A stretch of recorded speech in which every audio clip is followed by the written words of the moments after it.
Chapter 891 New Year Udat by Zinvel. CM after dinner. They cleared the food table, and some visitors arrived, engaging in pleasant conversations. Ms. Fong instructed Yang Xiaoni and Tao Dao to serve snacks, warmly welcoming the guests. Shao Samlang and Shao Dalong had also stepped out to greet others. As for eldest uncle, he was absent. Nobody mentioned his whereabouts, neither in the second nor the third section of the family. Shao Yunduan wasn't fond of idle chatter. After exchanging a few words with Qiao Xian, he led Qi to his study, urging him to continue his studies and providing him with instructions. Qi had been diligently studying in recent days. Qiao Xian remained in the hall, engaging in lively discussions with Ms. Fong and Ms. Su. She listened to various gossip about other families from her aunts, brothers-in-law, and other relatives. While she didn't consider them entirely reliable, it was entertaining to hear. As the evening grew darker, guests came and went, bringing liveliness to the household. It wasn't until it was time to light the firecrackers that the visiting neighbors bid their farewells and departed. Shao Samlang and the rest of the family returned as well. Around midnight, the first crackle of firecrackers ignited, serving as a signal for others. Suddenly, the village was filled with the explosive sounds of firecrackers. The sky was ablaze with vibrant bursts of light, their crisp sounds echoing and intensifying the festive spirit. New Year has arrived. Happy New Year! Happy New Year! Wishing you a safe and joyous New Year, with even better days to come. We will surely have an even better year. They exchanged auspicious greetings, sowing seeds of happiness within their hearts. Returning home, the younger members of the family greeted the elders for the new year, and in return, the elders gifted them red packets. They then proceeded to make and enjoy dumplings together. With the conclusion of the celebration and the dumpling feast, they bid each other good night, eagerly anticipating the dawn of the new day. Shao Yunduan and Qiao Xian walked home together, but as they did, snowflakes began to fall gently from the sky.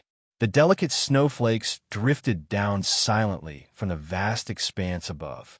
They were sparse and light, disappearing upon touching the ground as if they had never existed. It's snowing.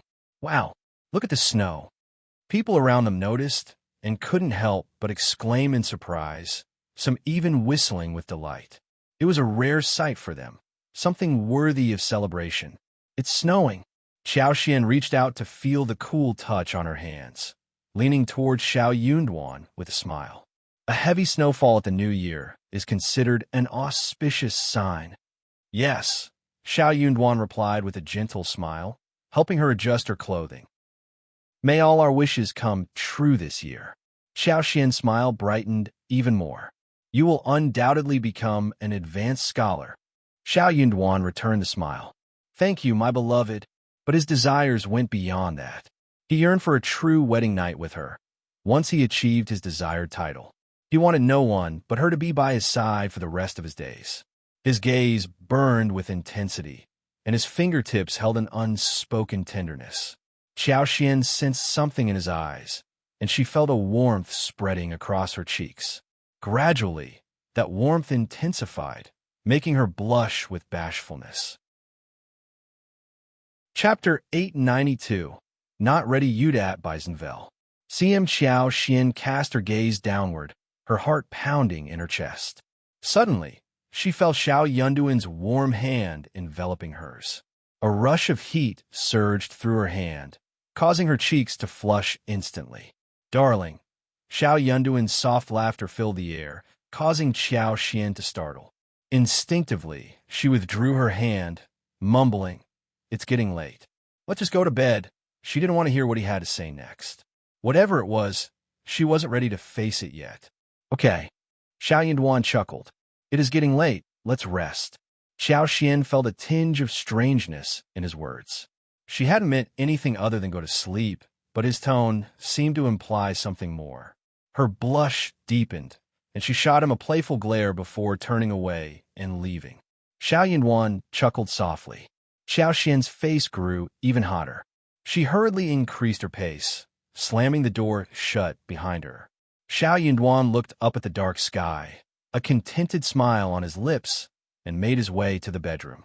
After all, she was his wife, and there was no need to rush. On the first day of the new year, joyous greetings filled the air as relatives paid their annual visits. NIS. Fang had anticipated a large number of relatives visiting them this year, so she quickly prepared herself and her daughters-in-law for the occasion.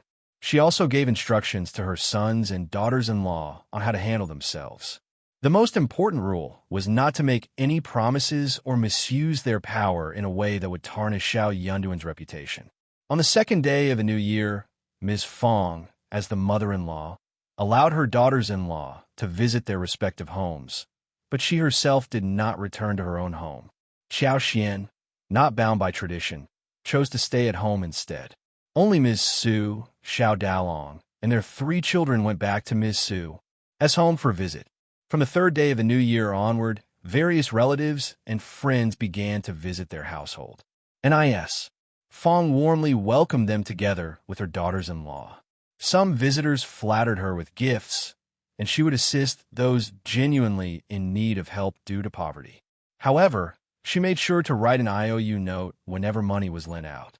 There were also those who inquired about their properties, a topic that disgusted Ms. Fang, who attempted to divert their attention elsewhere. Some individuals, driven by greed, attempted to engage in business deals with Ms. Fang, but she firmly declined their offers. Most people understood when their persuasion was ineffective and stopped pushing further. However, there were a few audacious ones who resorted to threats against Ms. Fang. Unfazed by their intimidation, she stood her ground and even retorted on occasion. Their actions had offended certain individuals, who took the opportunity to spread complaints about their family. They accused Ms. Fang and her family of neglecting their relatives now that they had wealth. Ms. Fang chose to disregard these baseless accusations.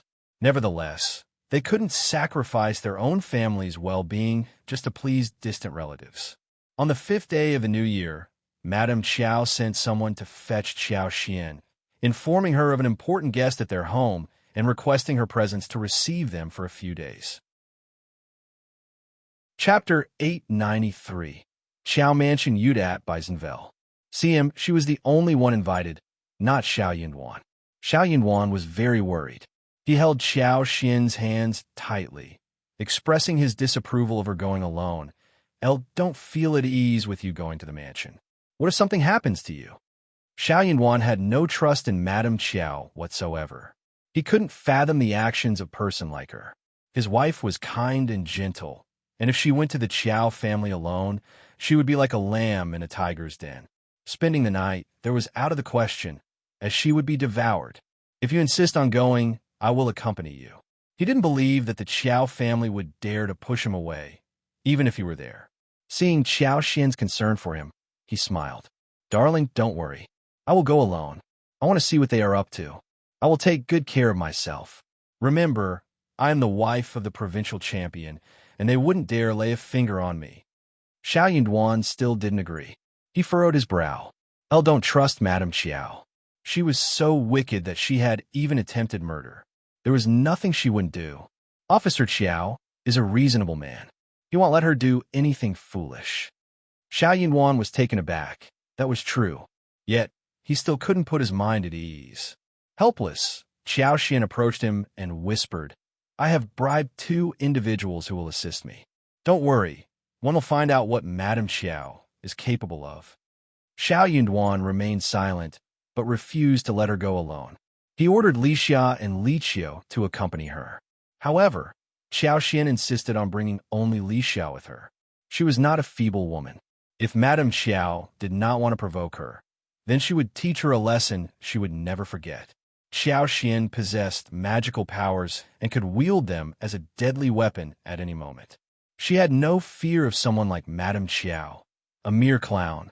It seemed that Madame Qiao attached great importance to this esteemed guest, as she sent Annie Ling to fetch her. Shao Yunduan was determined to separate Qiao Xian from them, to have her alone. Li Xia, in Annie Ling's eyes, was just an insignificant maid. Annie Ling paid her no mind, as long as Shao Yunduan wasn't accompanying them. Shao Yunduan guided Qiao Xian into the carriage and only released her hands after a long while. He emphasized, "Take good care of yourself, and above all, ensure your safety. I will come to pick you up in 2 days." Xiao Xian obediently nodded. "Don't worry, my husband." Auntie Ling maintained a neutral expression on her face, though inwardly she felt a sense of disdain. Madame Qiao was not foolish. She wouldn't engage in something so unreasonable at this moment. This provincial champion was far too inexperienced to face this situation. Inside the wagon, Auntie Ling sat beside Xiao Xian, her eyes lowered, showing no intention of engaging in conversation. Xiao Xian remained composed and paid no attention to Auntie Ling Li Xia, aware of the animosity between her young madam and the Qiao family, felt a twinge of nervousness. She cautiously glanced at Auntie Ling, but quickly averted her gaze. Upon arriving at the Qiao mansion, Auntie Ling led Xiao Xian and her maid to the courtyard, set down the luggage, and went to meet Madame Qiao. Madame Qiao was engaged in conversation with a lady of similar age, while Qiao Wei and a few maids from both sides were also present. Chapter 894. At a loss, Yudat by Zinvel. See him as Xiao Xian entered. 7 or 8 pairs of eyes turned towards her, giving her a meaningful gaze. The Qiao family was clearly conveying a message through their looks. Qiao Wei wore a proud expression on her face, relishing in Xiao Xian's discomfort. Xiao Xian couldn't comprehend the situation. She just couldn't grasp it. With outsiders present, everyone maintained a facade of respect towards one another.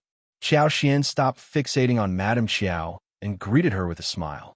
Madame Qiao reciprocated the greeting and introduced the lady. "This is Madame Tang. You can address her as Auntie." "Madam, this is my second daughter, Xiao Xian. I apologize for not raising her properly." Madame Tang forced a smile. "Madame Qiao, you jest," Qiao Wei interjected. "Yes, mother, it's all a matter of destiny." "Qiao Wei, enough." Madame Qiao snapped, giving her a stern glare. Xiao Xian was bewildered. She didn't care for the enigmatic conversation, but she greeted Madame Tang politely. Madame Tang returned the smile, and Madame Qiao instructed her to take a seat. The two ladies engaged in polite conversation while Qiao Wei and Xiao Xian sat next to them. Out of the blue, Madame Qiao smiled and asked, "When is Shao Yunduan leaving for the capital?" "I prepared his luggage, but I can't recall if he's missing anything. He's been working diligently at home lately." With a smile, Madame Tang joined the conversation, sharing stories and expressing concerns about their respective sons. Xiao Wei, wearing a smile, suggested, "Since County Magistrate Yang is also in the capital for the examination, Auntie Tang must have valuable experience. Why not seek her advice and save myself some trouble in the province?" Xiao Xian was slightly taken aback by Qiao Wei's suggestion. She couldn't help but glance at Madame Tang.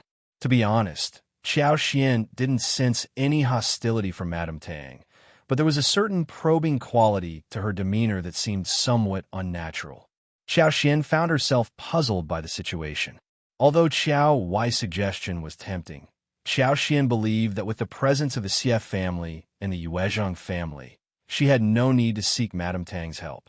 Also, she did not think that Xiao Wei would help her out of kindness. Xiao Xian had no idea what the mother and daughter were up to, so she stayed silent, smiled, and lowered her eyes. Madame Qiao smiled. "Our Xian is a shy girl. If Madame Tang is willing to teach her, it would be an honor for her." Madame Tang couldn't tolerate it any longer. She forced a smile. "I'll recall that the Qiao family is from the capital, and we need not go through so much trouble. When we are in the capital, the Qiao family will take care of us, and we will be cautious. I didn't come here to say anything. Of course, if you need any advice, second miss, I will share everything I know." Madame Qiao laughed. "That's true, I apologize. All right, Xian, go and take a break. I will have someone fetch you for dinner. Wei, keep your sister company." "Understood, Mom." Qiao Wei stood up with a smile and asked Xiao Xian to leave. Xiao Xian bid farewell to the two ladies and followed Xiao Wei out. As they walked out of the yard, Xiao Wei scrutinized her from head to toe and snorted. "You should consider yourself fortunate that Madame Tang is willing to teach you. yet you remain so aloof. What's with the airs you are putting on? Qiao Xian replied, Sister, your concern for me touches my heart. Am deeply moved. Chapter 895, Evil Intentions Unwilling. Siamacronym, stop being so strange. You just don't know how to appreciate kindness. Rather than getting angry, Qiao Xian smiled calmly. Elder Aunt Yuezhing has already done your investigation for me. Besides, the Xie family is also present, and young Nyaster Xie will be providing guidance to my husband. I don't need to do anything further. Qiao Wei, how irritating. Qiao Xian had struck right at her heart. Qiao Wei simply couldn't understand or accept that Qiao Xian was such a detestable woman. Why did First Madam favor her so much? Qiao Wei glared at Qiao Xian and coldly remarked, Aren't you curious about who Madame Tang is? Qiao Xian had also speculated that Madame Tang was no ordinary person, and there might be some connection between them. However, she couldn't quite grasp the situation. Wasn't she curious? No. Should she ask Qiao Wei or Madame Qiao? That was unlikely. If they didn't want to reveal the truth, she wouldn't be able to do anything about it. If that was the case, she didn't need to take any further action. Sooner or later, they would disclose the information to her, as she was here. But Qiao Xian had not expected that Qiao Wei could not help but ask. Qiao Xian was amused inwardly. She threw a look at her. It is just a guest. What am I curious about? Qiao Wei burst into laughter, looking very proud. You are right. Having said that, she left angrily. She was not going to speak with Qiao Xian. She and Qiao Xian did not get on well with each other, and she was worried that she would get annoyed by Qiao Xian if she stayed any longer. Qiao Xian did not care. She went back to her own yard to take a break. The servants always had some ways to find out information, so Qiao Xian gave Li Xia some money and asked her to go shopping and find out who Madame Tang was. Soon Li Xia returned. Madame Tang is here with her son, County Magistrate Yang, from Chonglin County. It seems that County Magistrate Yang has some business to discuss with Officer Qiao, so Madame Qiao invites her over as a guest. Qiao Xian's heart skipped a beat. So that was the case. Wasn't County Magistrate Yang the original host's fiancé? Madame Tang was her, no, the ex-mother-in-law of the original host. It was no wonder that when she walked into the room and met Madame Tang felt uncomfortable whilst Madame Qiao and the maids and aunt from the Qiao family were all looking at her strangely. It was no wonder that Qiao Wei was taking pleasure in her misfortune. This mother and daughter were so evil and horrible. If Shao Yunduan did not trust Qiao Xian, and if Shao Yunduan was narrow-minded and conceited, then he would definitely hate Qiao Xian. The moment they started to hate each other, they would always have the chance to take out the anger on her and mock her. Then Qiao Xian would never be able to get through this mental barrier in her life. It was not only Madame Tang who was here, but also her son, Qiao Xian's ex-fiancé, County Magistrate Yang, was here too. Qiao Xian was going to stay here for 2 more days. She had not met County Magistrate Yang during the past 2 days, but that seemed like a bad thing for Shao Yunduan. It was hard to say what the rumor would be spread around. The biggest problem was that it was difficult to make it clear. That was something that could not be explained, and the more one tried to explain, the more suspicious it would seem. As long as Shao Yunduan got suspicious, Madame Qiao would have achieved her purpose. Qiao Xian had no idea if it was Madame Qiao's idea or her father's. But even if her father was not involved, he must have approved of it, right? Chapter 896, Ex-Mother-in-Law's Unwilling. Siamacronym Qiao Xian sneered. Neither of them was up to any good. Qiao Xian had never mentioned anything about her ex-fiancé, so Li Xia had no idea either about what was going in her mind right now. But now Qiao Xian decided to tell her the truth, because even if she did not say a thing, Li Xia would soon know about it. Li Xia, do you know who Madame Tang and her son are? Elf don't know. Li Xia was confused. What did her miss mean? Qiao Xian smiled. County Magistrate Yang is my ex-fiancé. That is to say, if County Magistrate Yang and I had not broken off the engagement, Madame Tang would have been my mother-in-law. What should we do? Miss, County Magistrate Yang is here too. What if 5th young master misunderstands us? Li Xiao got anxious instantly. Look, even if Li Xiao was just a maid, she still understood the pros and cons. We are here and can't leave so easily. Also, what is there to be afraid of? But I know what is going on, and I want to have to do something about it.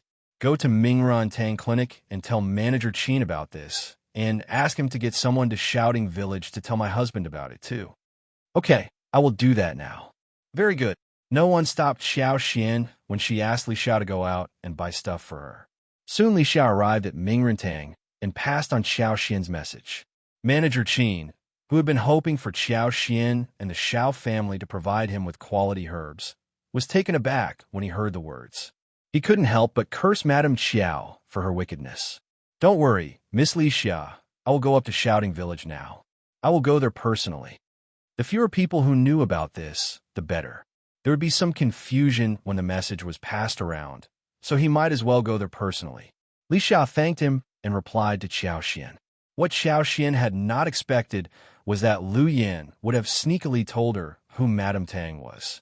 Shao Yunduan let out a sigh of relief when he heard the news in the intermediate of Shouting Village.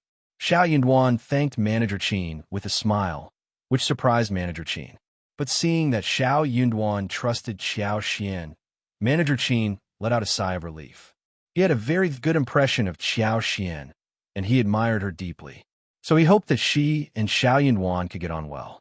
Shao Yunduan did not seem so bothered. The unknown should have been the scariest thing. When he knew what was going on, he would not have to worry a thing anymore. He was not going to suspect Xiao Xian because of this. Xiao Xian had never met her ex-fiancé, who had been engaged with her, and she was already married to Shao Yunduan himself. She treated him and his family so well, and he could see that clearly. So how foolish he would have been to suspect Xiao Xian and hurt her, just because Madame Qiao tried to sow discord? He could not bear to do that. He was solely concerned about Xiao Xian's well-being and didn't want her to suffer any harm. If that was Madame Qiao's intention, he believed she couldn't harm him or Xiao Xian. In his perspective, he wasn't even a significant presence. He was just an ex-fiancé whom Xiao Xian had never met. How could she possibly have any feelings for him? It was a ridiculous notion.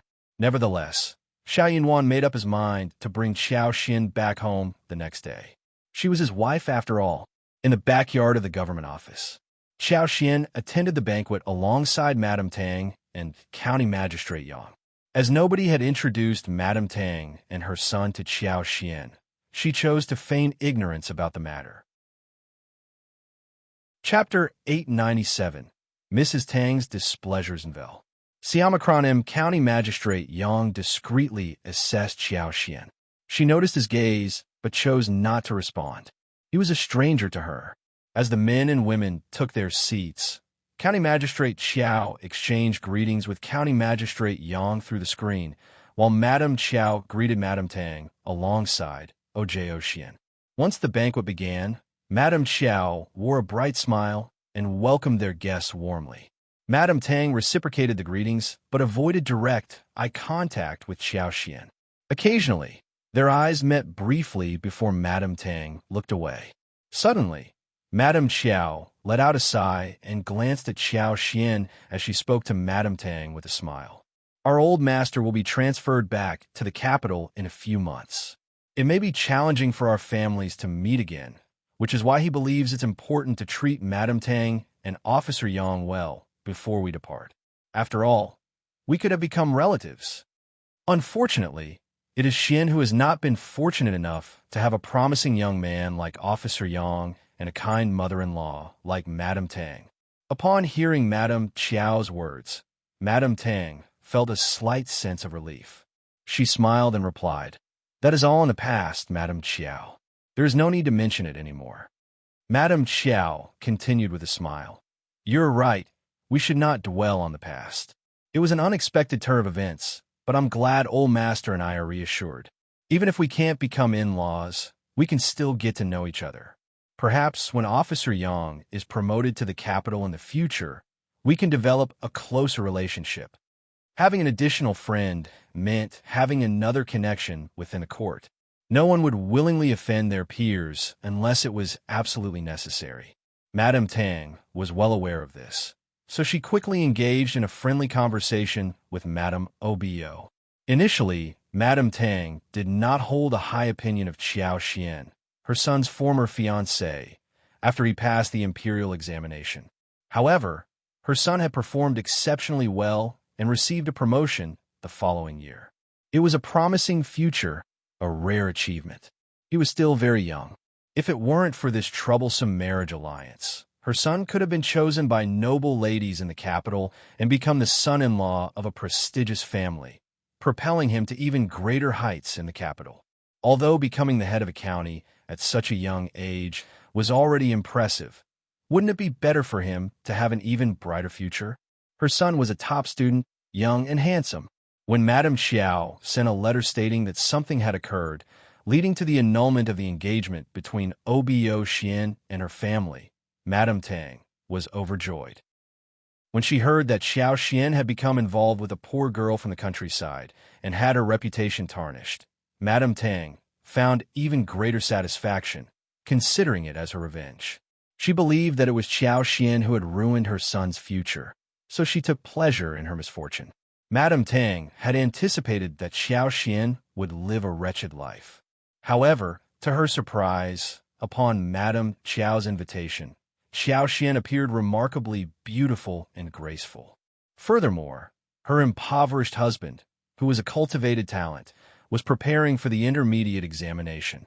Soon, they would be taking the examination in the capital. Well, upon their first meeting, Madame Tang experienced a mix of complex and uneasy emotions.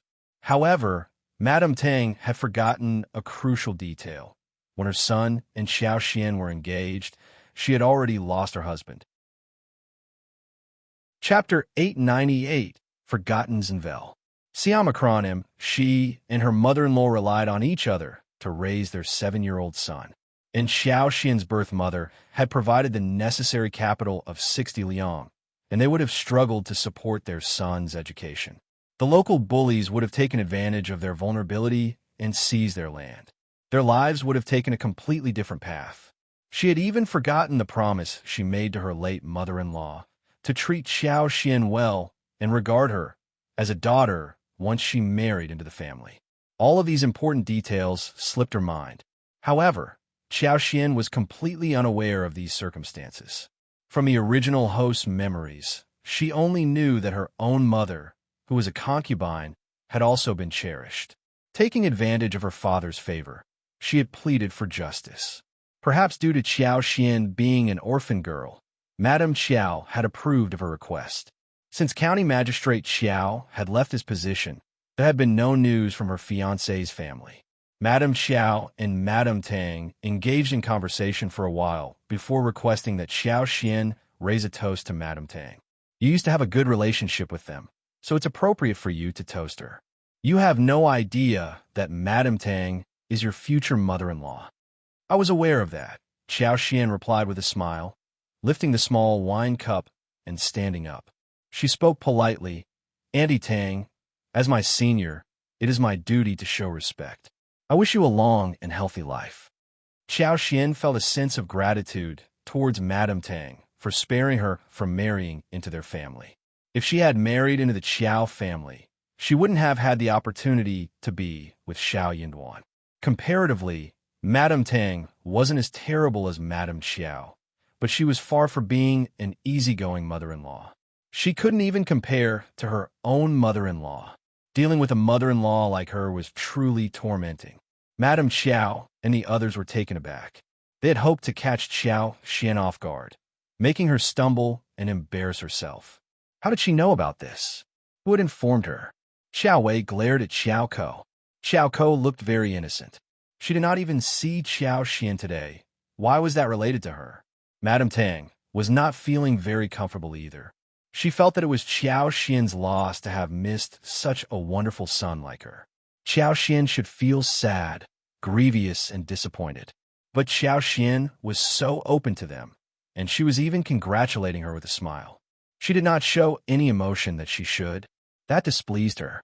She could look down at Qiao Xian, but Qiao Xian had lost such a great suitor like her son. Wasn't she saddened and regretful? Could it be that she was looking down at her own family and her own son? How ridiculous. Madame Tang nodded slightly, raised the cup, and took a sip, saying with a small smile, "Second, miss, you are a very steady woman, and you must be having a good time after marriage, right?" Xian nodded with a smile. "Thank you for your concern, Auntie. My husband, mother-in-law, and my sisters-in-law are all very nice to Mel. The whole family is getting on well with each other." "That is good, then I am assured. One just can't believe what I heard. Second, miss, you have to be careful in the future." "Thank you, Auntie. I can't believe that either. The maid asked me to watch the fish by the lake, and then left to fetch the tea. I never saw who pushed me into the lake, and I still have no idea." Madame Tang's face changed. "All right, Xian." Madame Xiao threw a cold look at her. "Don't talk nonsense." Chapter 899. Shao Yunduan Esker B. Zerosenvel. CM Qiao Wei sneered. "Indeed, it was you who fell into the water and made up an excuse. Who pushed you into the water?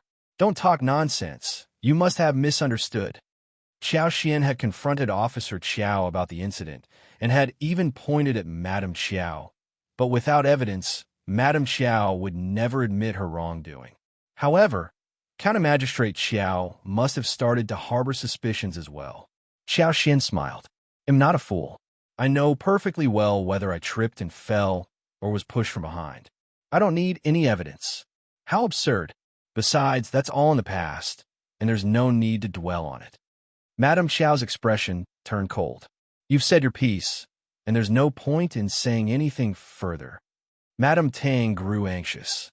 Subconsciously, she began to suspect that there was something more to the situation. Subconsciously, she started to fear and be on guard against Madame Xiao. "Xiao," Wei chimed in. "You must have misunderstood." Xian smiled, but remained silent. The atmosphere at the banquet became increasingly tense as the whole incident was stirred up. Madame Xiao dared not say anything more. She could sense that Xian was a woman capable of causing trouble. Continuing the conversation would only escalate matters. Having spent a few days living with County Magistrate Yang and his mother, that was all she needed. It was enough. She didn't believe that Shao Yunduan would remain indifferent. The moment this thorn was embedded in Shao Yunduan's heart, it would fester and grow. One day, it would be the downfall of this woman. This woman was destined to marry a peasant and lead a wretched life. She didn't deserve to be the wife of an official. The banquet continued in an atmosphere of forced friendliness. Once the banquet concluded, everyone departed. Xian took Li Shao back to the courtyard and closed the door. Li Shao let out a sigh of relief. "That's enough for today, Mrs. Shao. What's our plan for tomorrow?" "I don't think Madame Xiao and Elder Miss Xiao are easy to handle." Xian found it amusing. Those mother and daughter were not to be underestimated. But it didn't matter. She wasn't someone to be trifled with either. "Perhaps we'll leave tomorrow. Shao Yunduan would probably come to pick her up." Lixia's face lit up. "That would be wonderful." The next day, after breakfast, Madame Xiao prepared to take them out. As Madame Tang was a devout Buddhist, Madame Qiao and Xian accompanied her to pay respects at the temple. County Magistrate Yang, always dutiful to his mother, rode alongside her in the wagon. As they boarded the wagon, Xian caught sight of him and exchanged a fleeting glance. In that moment, Xian quickly averted her gaze, inwardly cursing. She was far from pleased. Officer Yang was an intriguing man as well. Women were off limits, and she was a disgraced girl who was once his fiancée. Shouldn't he keep his distance? Filial piety? Xian couldn't quite grasp its meaning. Madame Tang, true to her devotion, engaged in conversation with Madame Qiao at the temple before proceeding to pay respects to the Buddha. Madame Qiao accompanied her, instructing the three sisters to wander around casually and nonchalantly. Qiao Wei rolled her eyes at Xian, snorted in disdain, and haughtily departed. Xiao Ko pondered for a moment and obediently followed suit. Chapter 900. Awkward and Angry B. Zerosenvel. CM Translator. Henyi Translations. Xian admired Xiao Ko's adaptability. Despite being slapped in the face by Qiao Wei, Once she had recovered, she still willingly played the role of lackey, henchman, lapdog. The temple was rather small, with no scenic view at the back of the mountain. Qiao simply passed the time under the eaves of the hall. Coincidentally, County Magistrate Yang appeared at the other end of the long corridor. Spotting Qiao beneath the eaves, County Magistrate Yang hesitated for a moment before walking towards her. Qiao seemed to sense something and looked up, locking eyes with him. After contemplating for a moment, Qiao descended the steps and stood in the empty space in front of the hall, beckoning a passing young monk. "Officer Yang, are you seeking me out?" she asked. County Magistrate Yang was taken aback, forcing a smile. "I have a few words to discuss with 2nd Mississippi." "Very well," Qiao nodded. "Please wait here and act as our witness." After all, it wouldn't be appropriate for a man and a woman to make physical contact, and we wouldn't want any rumors to circulate. "County Magistrate Yang, speak your mind." County Magistrate Yang and the young master were both taken aback. The young master wore a smile that was more pain than joyous. He couldn't refuse the visitor's request, but he also didn't think it was proper for him to be present. County Magistrate Yang felt a mix of embarrassment and unease. What did Qiao mean by suggesting such involvement between them? Why did she think she could get close to him? It should have been the other way around, where he should maintain distance from her, right? This wasn't how things were supposed to be. He had already declined County Magistrate Qiao and Madame Qiao's invitation. He had never intended to sever the engagement, but when it was broken off smoothly, he couldn't help but feel a sense of relief. Because of this situation, he wanted to distance himself from the Qiao family. However, Qiao mother had mentioned that County Magistrate Qiao would soon be transferred back to the capital, and they could remain friends. What if their paths crossed again in the future? In the court, it was always beneficial to have more friends than enemies. Moreover, his former fiancée, the 2nd Miss of the Qiao family, was now married to a common-born cultivated talent and would no longer pester him. There was nothing for him to fear. After considering the situation for a while, he found some logic in it. More importantly, County Magistrate Yang was privy to information that his mother was not aware of. While his mother only knew that the 2nd Miss of the Qiao family had married a cultivated talent from a farmer's background, County Magistrate Yang had learned that the cultivated talent was actually the provincial champion of the recent fall quarter examination. Barring any unexpected circumstances, he was likely to become an advanced scholar next year. For some reason, County Magistrate Yang felt a mix of emotions stirring within him. Curiosity took hold, and he found himself wanting to see what his ex-fiancée and the accomplished cultivated talent were truly like. Thus, he and his mother traveled to Heshan County. Although he hadn't seen the 2nd Miss the previous day, his mother had. His mother's impression of Qiao was not favorable. She described her as mean-spirited, arrogant, disrespectful towards elders, and foolishly proud. According to his mother, she was not a person with a kind heart. In retrospect, County Magistrate Yang felt fortunate that he hadn't married her. Hearing his mother's account, he couldn't help but feel a sense of relief as well. However, as they were leaving that day, County Magistrate Yang caught sight of the 2nd Miss of the Qiao family, who appeared quite different from the description his mother had given. Chapter 901. How could that be Zenvel? See him, he couldn't find any traces of the meanness, pride, or stupidity his mother had described in Qiao. On the contrary, she captivated his attention. She exuded a calm, natural, and elegant aura that made his eyes light up. Despite the obvious ostracization and isolation from Madame Qiao, her mother, and the Qiao family servants, Qiao walked among them without a trace of timidity, embarrassment, or anger. It was as if they were attempting to suppress and ridicule her, but she stood tall and strong, emanating confidence that seemed to disregard Madame Qiao's existence. To Qiao, those people were nothing more than insignificant clowns.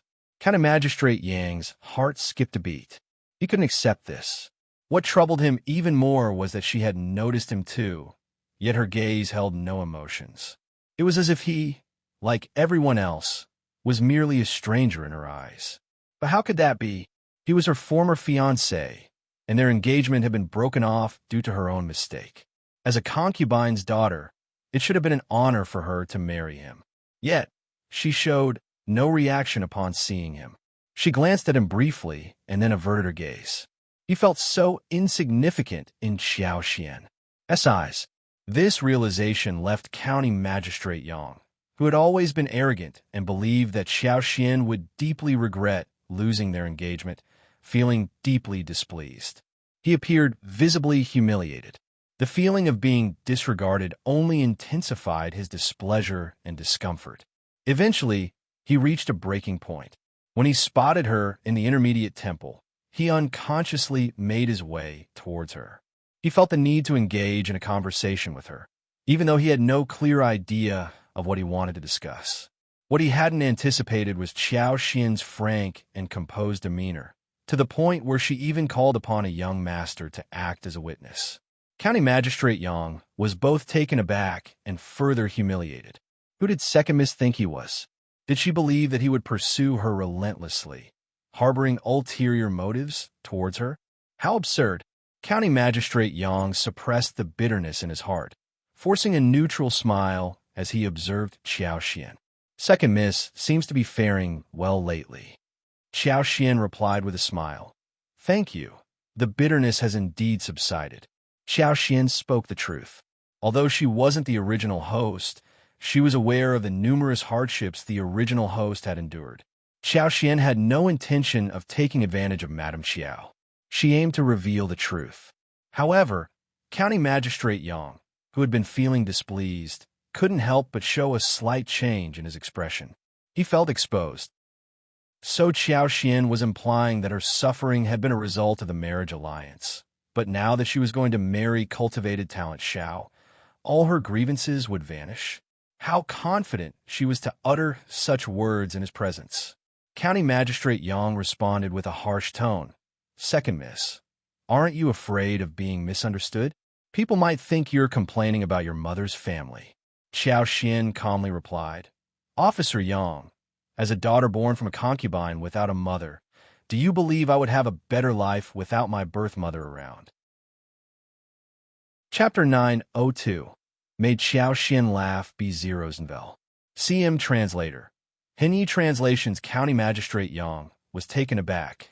He hadn't anticipated Xiaoxian to be so impolite. Xiaoxian glanced at his startled expression, noting his old-fashioned and arrogant demeanor. She couldn't help but feel relieved that their marriage had not come to pass. Otherwise, it would have been an utter disaster. Officer Yang, is there anything else? If not, I'll take my leave. County Magistrate Yang couldn't tolerate it any longer. Second Miss, you seem to have a sharp tongue. You must be quite fortunate.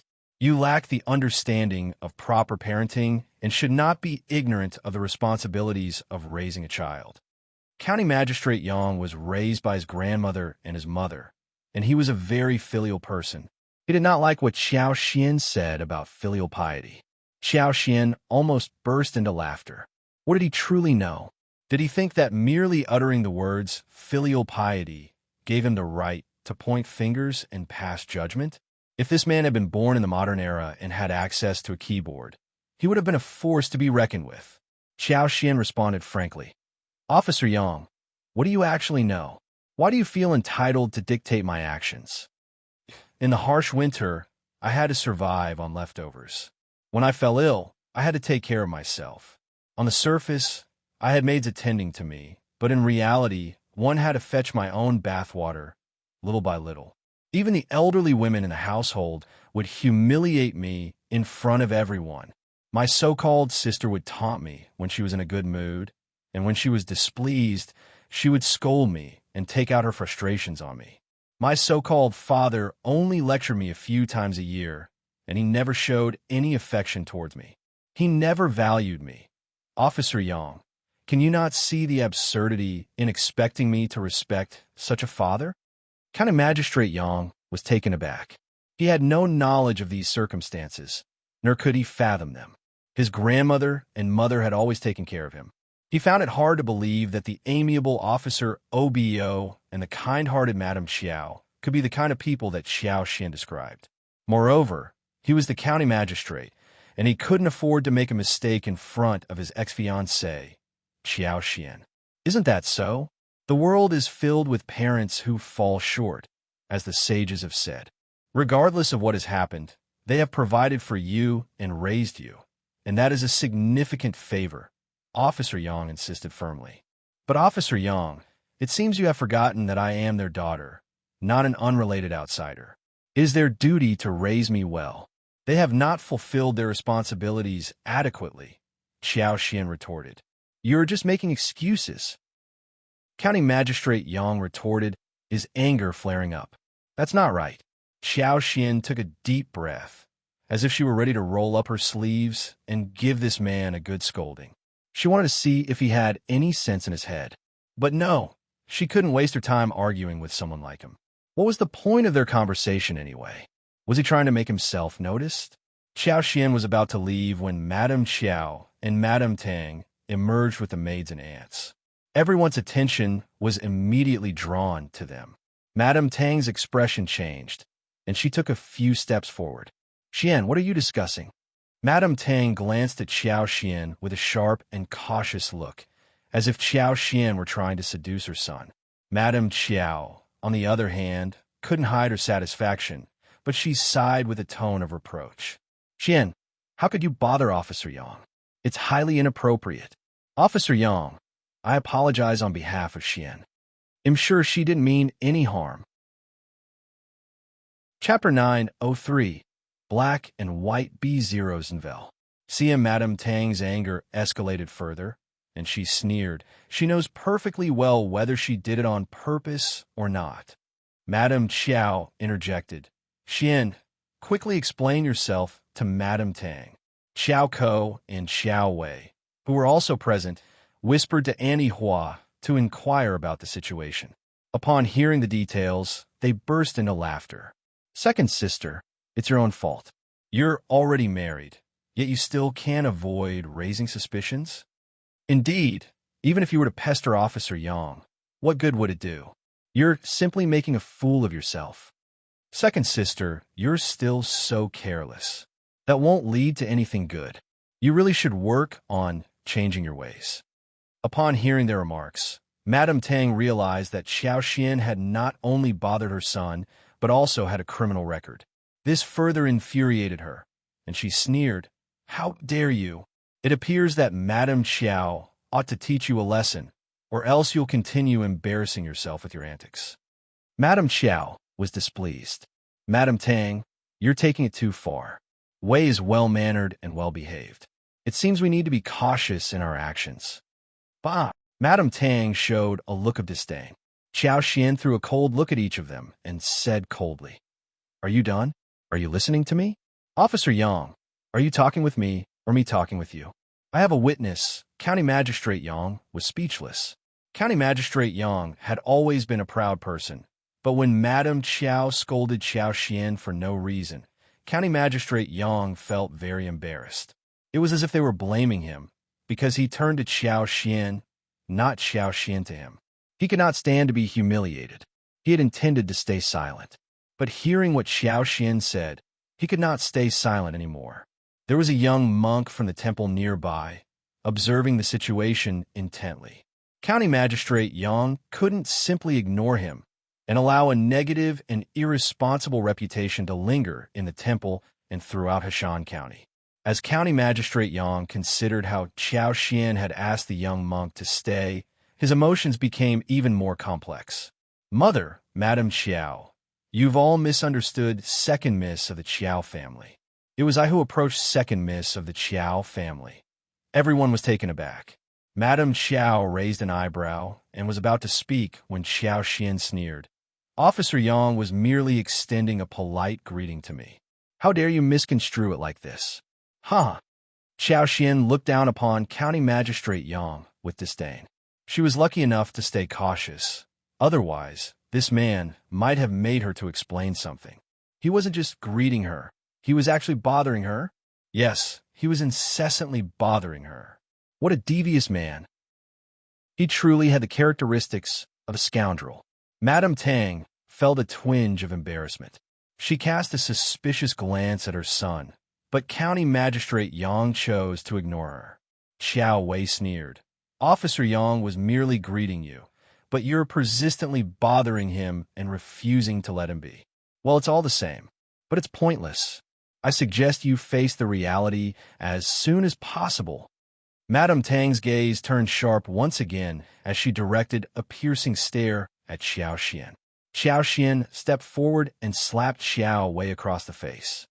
Mind your tongue. Chapter 904. Try B Zeros and Vel. CM Xiao Wei was taken aback, her hands instinctively covering her face as she let out a piercing scream. In a fit of rage, she lunged at Xiao Xian, attempting to scratch her. How dare you touch me, you despicable person? Who do you think you are? How dare you lay a hand on me? What are you all staring at? Grab her and teach her a lesson. Show her no mercy. Qiao Wei's face contorted with anger as she screamed furiously, her eyes filled with pure hatred, as if she were on the verge of losing control. Xiao Xian, however, was unfazed and prepared for the onslaught. She pushed Xiao Wei away and retorted sharply. Is this how a lady from a noble family is supposed to behave? Such ferocity and malevolence. Madam Xiao, your skills in raising a daughter are truly remarkable, and your own daughter is a shining example as well. Madam Xiao, feeling a mixture of annoyance and surprise, intervened hastily, calling off the maids and aunts who were about to intervene. That's enough, stop it now. Way enough.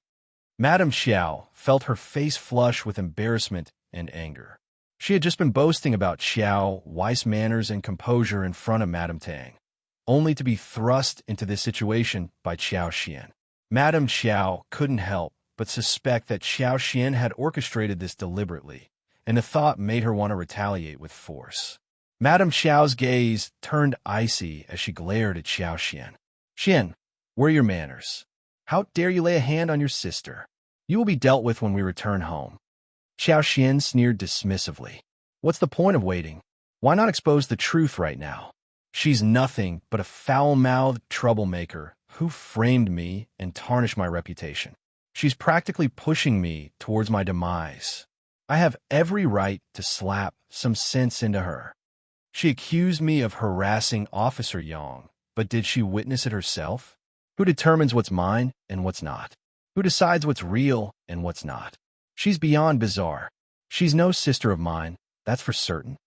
Xiao Xian let out a mocking laugh. Oh, what a noble lady she is. Just a gossip-mongering woman with a corrupt mind. And you? Xiao Xian cast a scornful glance at the maids and aunts and spoke with sarcasm dripping from her words. Dare you lay a hand on me? I am the wife of the provincial champion. Test me if you have a nerve. Madame Xiao gasped, a mix of astonishment and irritation washing over her. Well, aren't you sharp-tongued? Spending so much time in the countryside has certainly changed you. Xiao Xian's smile widened. Well, of course, it's different. As the wife of the provincial champion, I can't simply be framed for no reason. Canel? You should be grateful, Madame Qiao. After all, my dear sister here has such a gift for gab. In merely being taught a lesson on what to say and what not to say. Madame Qiao. Qiao Wei, tears streaming down her face, retorted angrily. What's wrong with Madame Provincial Champion? She can't seem to stop talking about herself. She's not even worthy of being the official's wife. I highly doubt that impoverished village cultivated talent will ever rise to the level of an intermediate advanced scholar. Xiao Xian sneered, fixing her gaze on Qiao Wei. I am Madame Provincial Champion, and you are not. Why should I endure such humiliation? Say those words to my face if you dare. A lowly, cultivated talent from the countryside? Sister, your memory seems to be failing you. My husband holds the title of Provincial Champion. I will remember your words today. When my husband attains the rank of Advanced Scholar, I will slap your face once again. How dare you? Xiao Wei screamed in outrage. That's enough. Madame Qiao's anger surged, causing her chest to tighten and her temples to throb. Cease this bickering in this sacred place of Buddhism. You two should know when to put an end to your quarrel. Madame Tang, it's getting late. Let's return home. Xiao Wei remained defiant, refusing to let the matter rest. Mo. Chapter 905. County Magistrate Yang's Suffocation B0's Unwilling. See him. All right, let's talk when we return, Xiao Wei stated, casting a furious glance at Xiao Xian.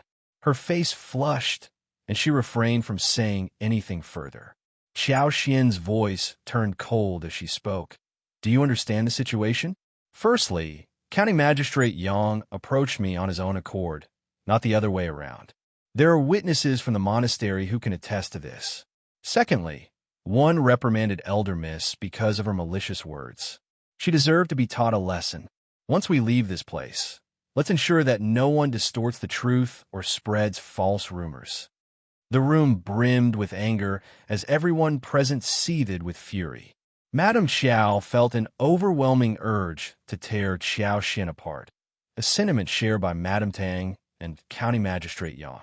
Internally, Madame Tang couldn't help but think that the second miss of the Qiao family had a deplorable character.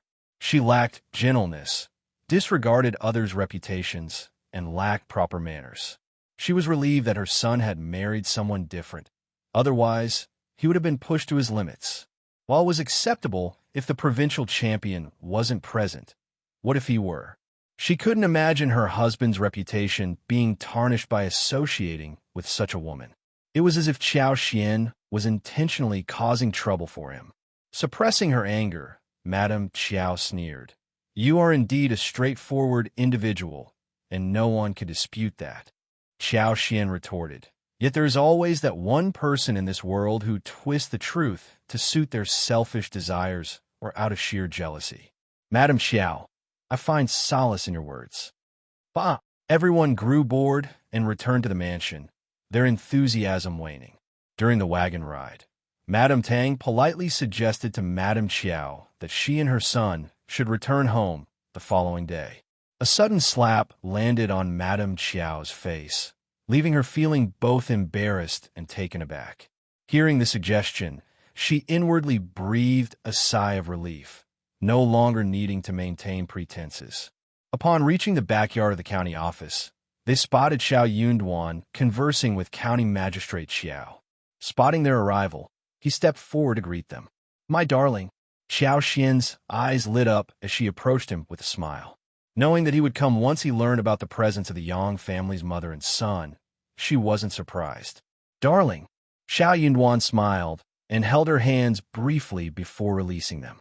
He then exchanged a knowing glance with County Magistrate Yang. Acknowledging County Magistrate Yang with a nod, Shao Yunduan politely greeted Madame Qiao. County Magistrate Yang's distress deepened, his expression turning sour. He felt thoroughly humiliated. As Xiao Xian called out to her husband and approached Shao Yunduan, her radiance was almost blinding, and the genuine, heartfelt smile on her face pained his eyes. To his surprise, Shao Yunduan, whom he had considered a timid scholar with unremarkable eyes, turned out to be incredibly handsome and captivating. Madame Tang, who believed her son to be the epitome of excellence, grew even more disapproving of Shao Yunduan. County Magistrate Yang wore an expression of immense displeasure, while Madame Tang's face darkened. She scrutinized Shao Yunduan from head to toe and concluded that he was inferior to her son. He wasn't even worthy of carrying her son's shoes. Xiao Xian, who had raised a daughter lacking in manners as a concubine's child, seemed like a perfect match for this man. Both of them shamelessly flirted with each other in front of so many people. Madame Qiao found herself obligated to introduce Madame Tang and County Magistrate Yang to Shao Yunduan. With a smile, she said, Please disregard the provincial champion's behavior. Her intentions were dubious. Shao Yunduan paid no heed to her words and politely greeted Madame Tang and her son, leading them inside together. Chapter 906. Shao Yunduan B0's Unwilling. CM Shao Yunduan continued conversing with County Magistrate Qiao and County Magistrate Yang, but Madame Tang grew increasingly irritated, no longer wishing to lay eyes on Xiao Xian. Thus, she declined the invitation and returned to her guest room. She couldn't deny it. Shao Yunduan wasn't all that different from her son. What depressed her was the fact that after Qiao Xian called off the engagement with her son, she should have been wallowing in regret and misery. Yet, here she was leading a seemingly peaceful life. It didn't make sense. What annoyed Madame Tang the most was the emotional comment made by the elderly auntie next to her. The second miss is so fortunate to have married the esteemed provincial champion. They make such a perfect couple. Madame Tang's expression changed. She would have snapped back at her, but she held her tongue in consideration of her own presence. Meanwhile, Qiao Mjei continued to cry and complain to Madame Qiao, urging her to teach Qiao Xian a lesson so she could vent her anger. Qiao Wei had initially planned to call out Shao Yunduan's name once they returned to the mansion, but now that he was present, she wouldn't dare to act so boldly. Madame Qiao shared the disappointment felt by everyone present. Qiao Xian raised her hand and slapped Qiao Wei across the face, a resounding smack that reverberated in the room. Qiao Wei, though tempted to retaliate, knew she was in the and refrained from doing so. In a shocking turn of events, it was even more like a slap on herself, Madame Qiao, in front of Madame Tang. Madame Qiao observed the scene, fully aware of her daughter's temperament. She was certain that Qiao Xian would face the consequences once they returned to the mansion. With no outsiders present, dealing with Qiao Xian would be a simple task. All she had to do was feign ignorance initially and offer consolation later. She could handle the situation before her husband, making it seem like she was addressing the matter appropriately. However, the presence of Shao Yunduan complicated matters. Madame Qiao sneered inwardly. It was fortunate that he was here. The more Shao Yunduan cared for Qiao Xian, the more difficult it would be for him to accept the ambiguous relationship between Qiao Xian and County Magistrate Yang. Oh, was there really an ambiguous relationship? It didn't matter. If she said there was, then so be it. As long as Shao Yunduan believed in it, that would be sufficient. Moreover, this was just the first step. She had an enormous gift prepared for Qiao Xian. Just go home and rest. You don't have to deal with Qiao Xian right now. Don't worry, I will seek revenge on your behalf. Just wait a little longer, and I will ensure your comfort. Madame Qiao attempted to dissuade Qiao Wei, putting on a show of concern. County Magistrate Qiao was receiving his son-in-law and Officer Yang, and Madame Qiao was hosting a banquet to greet Madame Tang. But Qiao Wei did not show up. She said that she was not feeling well, so she did not show up. So during the banquet, Madame Qiao asked Qiao Xian to keep Madame Tang company while she went to visit Qiao Wei and took Qiao Ko with her. Qiao Xian answered with a smile. Madame Tang got displeased, thinking that the Qiao family were all so unreliable. Madame Qiao left as the madam of the family and asked Qiao Xian to keep her company. What was going on? Faced with Qiao Xian, Madame Tang felt so disgusted that she lost her appetite. After a short while, Madame Tang got up and went back to her own room. When Madame Qiao was gone, Annie Ling was still there. She smiled at Qiao Xian. Second miss, what about seeing Madame Tang off? That was how a host should be treated. Qiao Xian threw a deep look at Annie Ling, thought for a while, and realized what was going on. She did not mind seeing Madame Tang off, but Annie Ling's request would definitely bring her trouble, even if she had no idea what Annie Ling was up to. Chapter 907. Mrs. Qiao's Plan B0 Rosenville. CM Annie Ling was not the kind of person who would remind her of her own accord just to keep her from being rude. Obviously not. So even if she had no idea what was going on, she should definitely object to Annie Ling's suggestion. Annie Ling, you can see her off. You are Madame Qiao's Annie, and you speak for her. You are more suitable than me.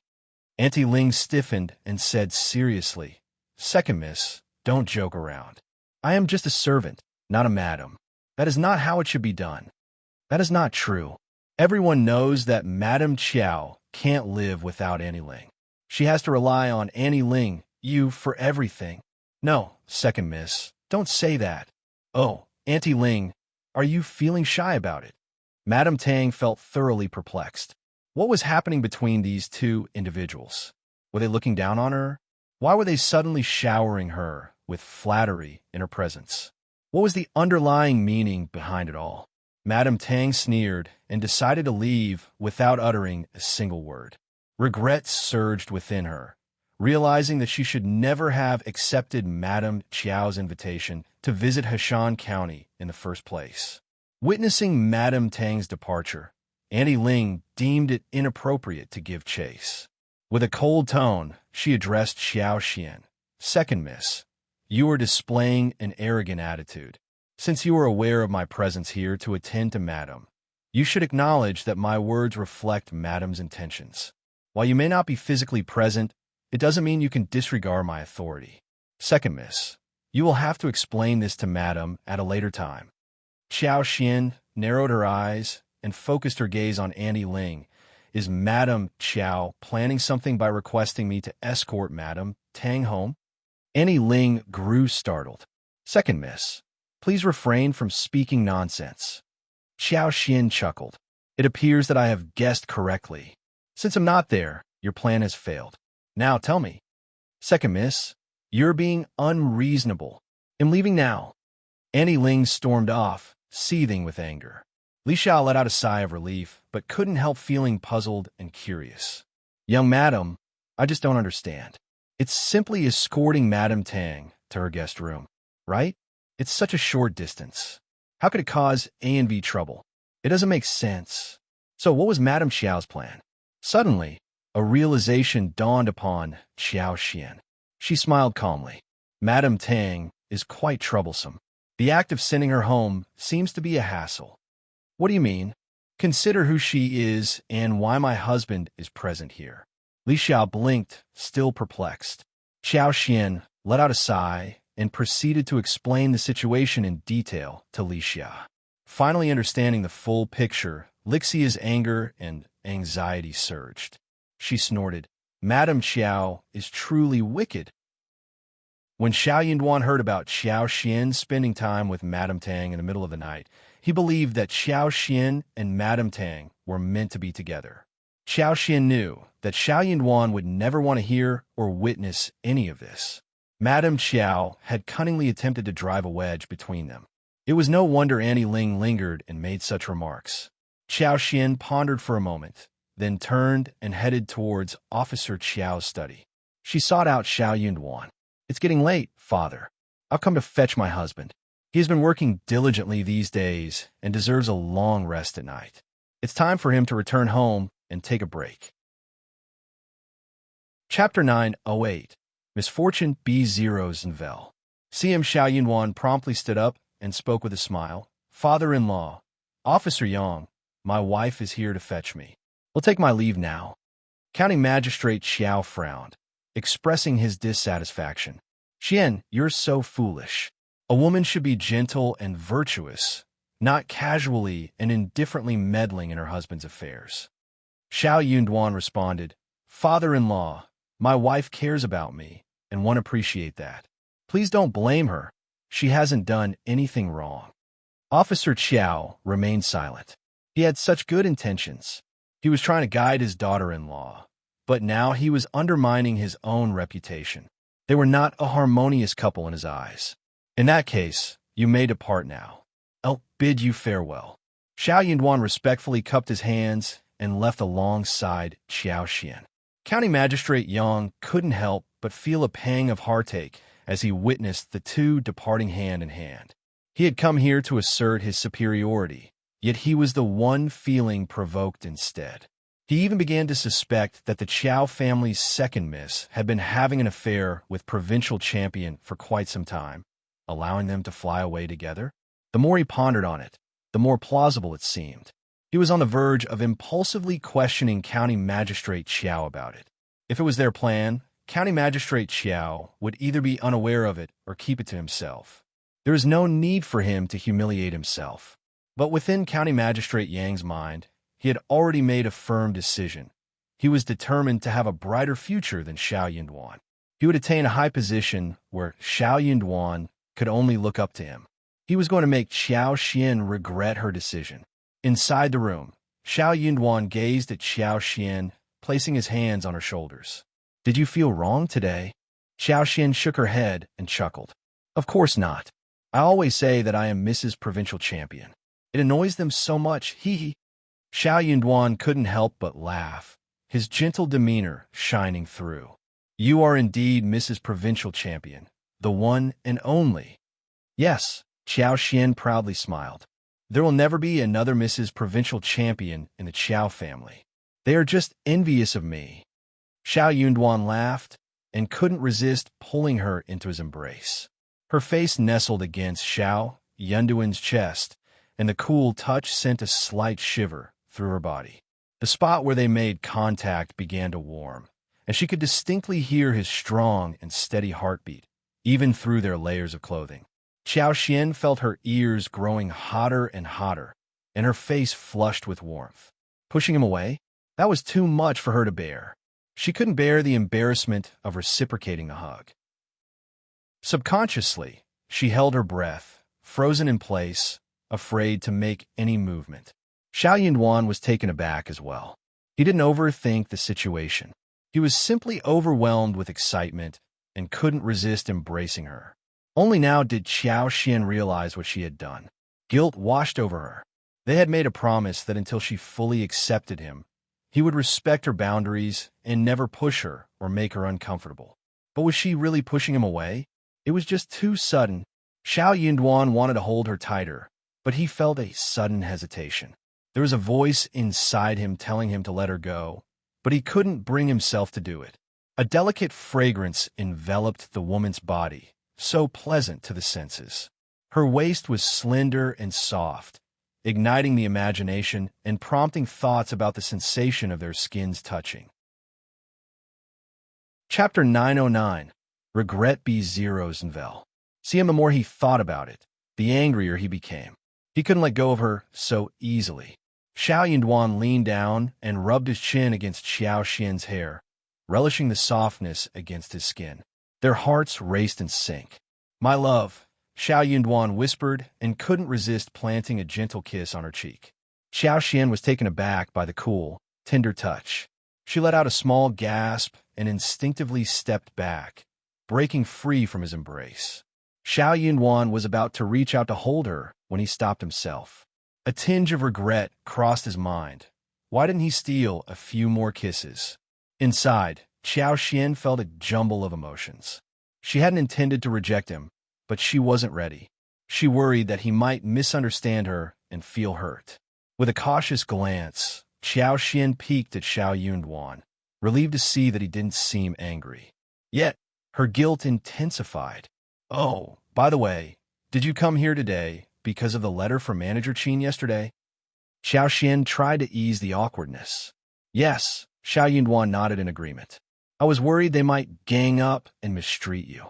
Qiao Xian smiled mischievously, gazing up at him with sparkling eyes. Is that all you were worried about? Shao Yunduan mirrored her smile. I was also concerned that the Yang family might have second thoughts and try to fight me for my wife. Qiao Xian's heart fluttered with warmth. Her eyes shimmered, and she wore a tender smile.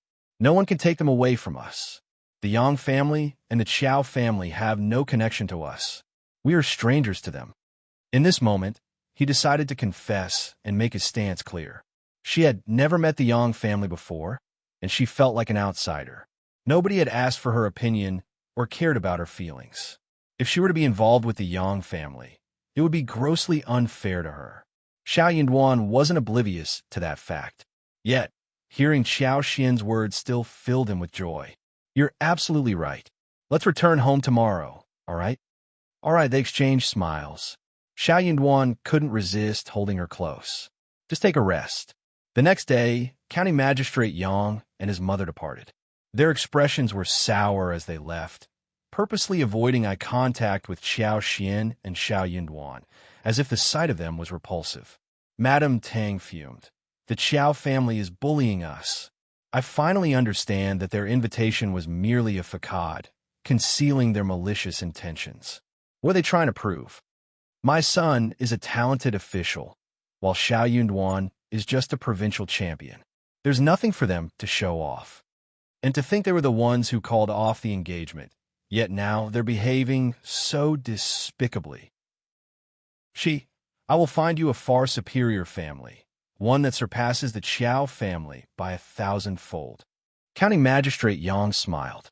Mother, please don't be angry. It's not worth it. As for my marriage, you can make the decision. I'm doing this for my own sake. Madame Tang smiled with satisfaction. Of course, I'm doing it for your sake. Unable to resist the opportunity, she took another dig at Xiao Xian. The second miss is so impolite and sharp-tongued. She's clearly not a good person. I don't like her at all. Chapter 9-10. Nothing B0's Unwilling. CM County Magistrate Yang couldn't help but reminisce about the vibrant and beautiful girl, brimming with youthful energy. He forced himself to say, "Mother, please refrain from mentioning her any further." Madame Tang failed to notice the change in her son's demeanor. She assumed he despised Xiao Xian as much as she did, so she nodded with a smile. All right, I won't mention her anymore. She's not worth our attention." As they departed, Xiao Xian and Shao Yunduan prepared to leave as well. Madame Qiao, wearing a smile, suggested, "Since you're already here, why not stay a few more days? Yunduan will soon be heading to the capital, and being part of the Qiao family, Old Master can offer you some valuable advice." "Thank you, Mrs. Gut. I will make sure to visit you and bid farewell before we leave. We have many matters to attend to back home, and it's best for us to return as soon as possible." When Shao Yunduan declined her invitation, Madame Qiao's expression stiffened. She exchanged a glance with Xiao Xian and sighed. "Yunduan, are you upset? Please don't misunderstand. Old Master and I invited County Magistrate Yang and his mother as our guests, but it's purely a social gathering, nothing more. Xin has already called off the engagement with County Magistrate Yang, and they have no connection whatsoever. Old Master and I can vouch for that. Madame Tang cares for Xian and cares for Junior. That's the extent of it. It's all out of concern, nothing more. Please don't misunderstand her. Otherwise, Xian might feel unjustly treated." Officer Qiao didn't dwell on the matter for too long. Upon hearing Madame Qiao's words, he suddenly realized that it wasn't appropriate to reprimand Xiao Xian while County Magistrate Yang and his mother were visiting. However, no matter what he said, it wouldn't make a difference. So he nodded with a dignified expression. "You're absolutely right. We should never lend credence to baseless rumors and accusations." Xiao Xian beamed brightly and sweetly. The two of them played their parts perfectly, adding fuel to the fire. Their performance was quite professional. Shao Yunduan remained composed, but shot a glance at the pair. "You're exaggerating. I'm not someone who can't differentiate between what's important and what's not. My wife and I are united, and I trust her completely. I have no interest in those who have no connection to me. Yes, I'm not foolish either. I am the wife of the provincial champion, and my husband's future is promising. I wouldn't jeopardize my own prospects by getting entangled with someone I've never even met. Madame Qiao, you're overthinking. There's no need for you to explain yourself like this." Madame Qiao cursed inwardly, her smile faltering slightly. "Indeed. It's good that Yunduan doesn't entertain suspicions or indulge in baseless speculation." Shao Yunduan affirmed, "No, I have full trust in my wife. It's not so easy for others to sow discord between us." Madame Qiao's smile turned rigid, her frustration growing. Xiao Xian chuckled. "Since you trust me this much, I won't let you down." Madame Qiao now realized that these two were conspiring to mock her. She sneered inwardly. Fine then, what was the point of flattering them? Were they truly that devoted to each other? She would wait and see. She simply couldn't believe that any man could endure such a situation without harboring resentment. No man could remain unaffected by such a thing. The seed of doubt had been planted in their hearts, and it would inevitably sprout and grow sooner or later. Chapter 9-11. Plan for the year B0's Unwilling. CM, what was the rush? Madame Qiao could afford to wait. Shao Yunduan held Xiao Xian's hands and bid farewell. "Goodbye." As the two of them left, County Magistrate Qiao expressed his displeasure. "See what trouble you've caused? You shouldn't have brought Xian here." Madame Qiao scoffed, dismissing the guests. "What's wrong with that? Let Xian learn the importance of having her mother's family. Soon enough, Shao realized that a husband cannot be relied upon. If you want to maintain your position as the head of the family, you need to see if your maternal family is strong enough. County Magistrate Qiao was rendered speechless, snorting in frustration as he fell into silence. Madame Qiao felt a shiver in her heart. She didn't know if Qiao Xian grasped the situation, but she certainly did. Shao Yunduan and Qiao Xian paid a visit to the Zhang village. Ding Erju, Ms. Zhou, and her husband, as well as housekeeper Mu, were pleasantly surprised. They warmly welcomed them into the house. Mrs. Zhou had completed her mandatory confinement during the first month of the lunar year. She had returned home and was expected to be back soon. Qiao Xian and Shao Yunduan exchanged a few words with them and inspected the families they had acquired before going to inspect the land with Ding Erju and housekeeper Mu. For the time being, the 200 mu of creeping figs was sufficient, and there was no immediate need to open up new land. At the tea house, more than 150 mu of golden buds and nearly 70 mu of purple heart tea were thriving, growing exceptionally well. Once the tea leaves were ready for picking this year, they could begin the process. Both the golden buds and purple fragrance teas were highly valued and could fetch a good price. If processed properly, the high-grade dry tea could sell for dozens of yuan or hundreds of taels of silver per caddy. Although the yield of these two tea leaves was not high, Qiao Xian's wood elemental abilities had improved both the quality and quantity of the harvest. Just with these two teas alone, their income for the year would see a significant increase. The tea house would continue to expand its operations this year. The land had been purchased the previous year. An initial exploration had been conducted. Qiao Xian instructed Ding Erju and housekeeper Mu to organize the remaining 200 mu of land. By the beginning of March, they would transport the tea trees from Shouting Village. Both of them agreed to the plan. Qiao Xian and Shao Yunduan didn't spend much time inspecting the remaining 300 mu of fertile land. Housekeeper Mu and his staff were accustomed to managing the land, so they could continue doing so. Since there were plenty of fish but no shrimp at home, the two of them decided to take their time and catch 3 to 4 caddies of large shrimps. They put the shrimp in a bamboo basket and kept it within the confinement before heading home. Qiao Xian and Shao Yunduan were discussing the planning plan with a smile on their faces. With their departure scheduled for mid-February, they had limited time remaining and needed to make a comprehensive plan to ensure everything was in order. Following the plan was relatively straightforward. However, Qiao Xian couldn't help but feel a bit down because she wouldn't be present to use her powers. Although she could individually attend to each plant before leaving, she would still miss the opportunity to use her abilities from time to time. She wondered how the roses, pomegranate flowers, monthly flowers, and cinnabar flowers would bloom this year. She hoped their production wouldn't decline too rapidly. As soon as Qiao Xian returned home, the atmosphere became livelier. The scene was filled with joy and activity. The fresh prawns were used to make braised prawns and deep-fried prawn balls. They also steamed a plate of preserved fish, caught 10 small and medium-sized fish, and cooked a pot of pickled vegetable fish.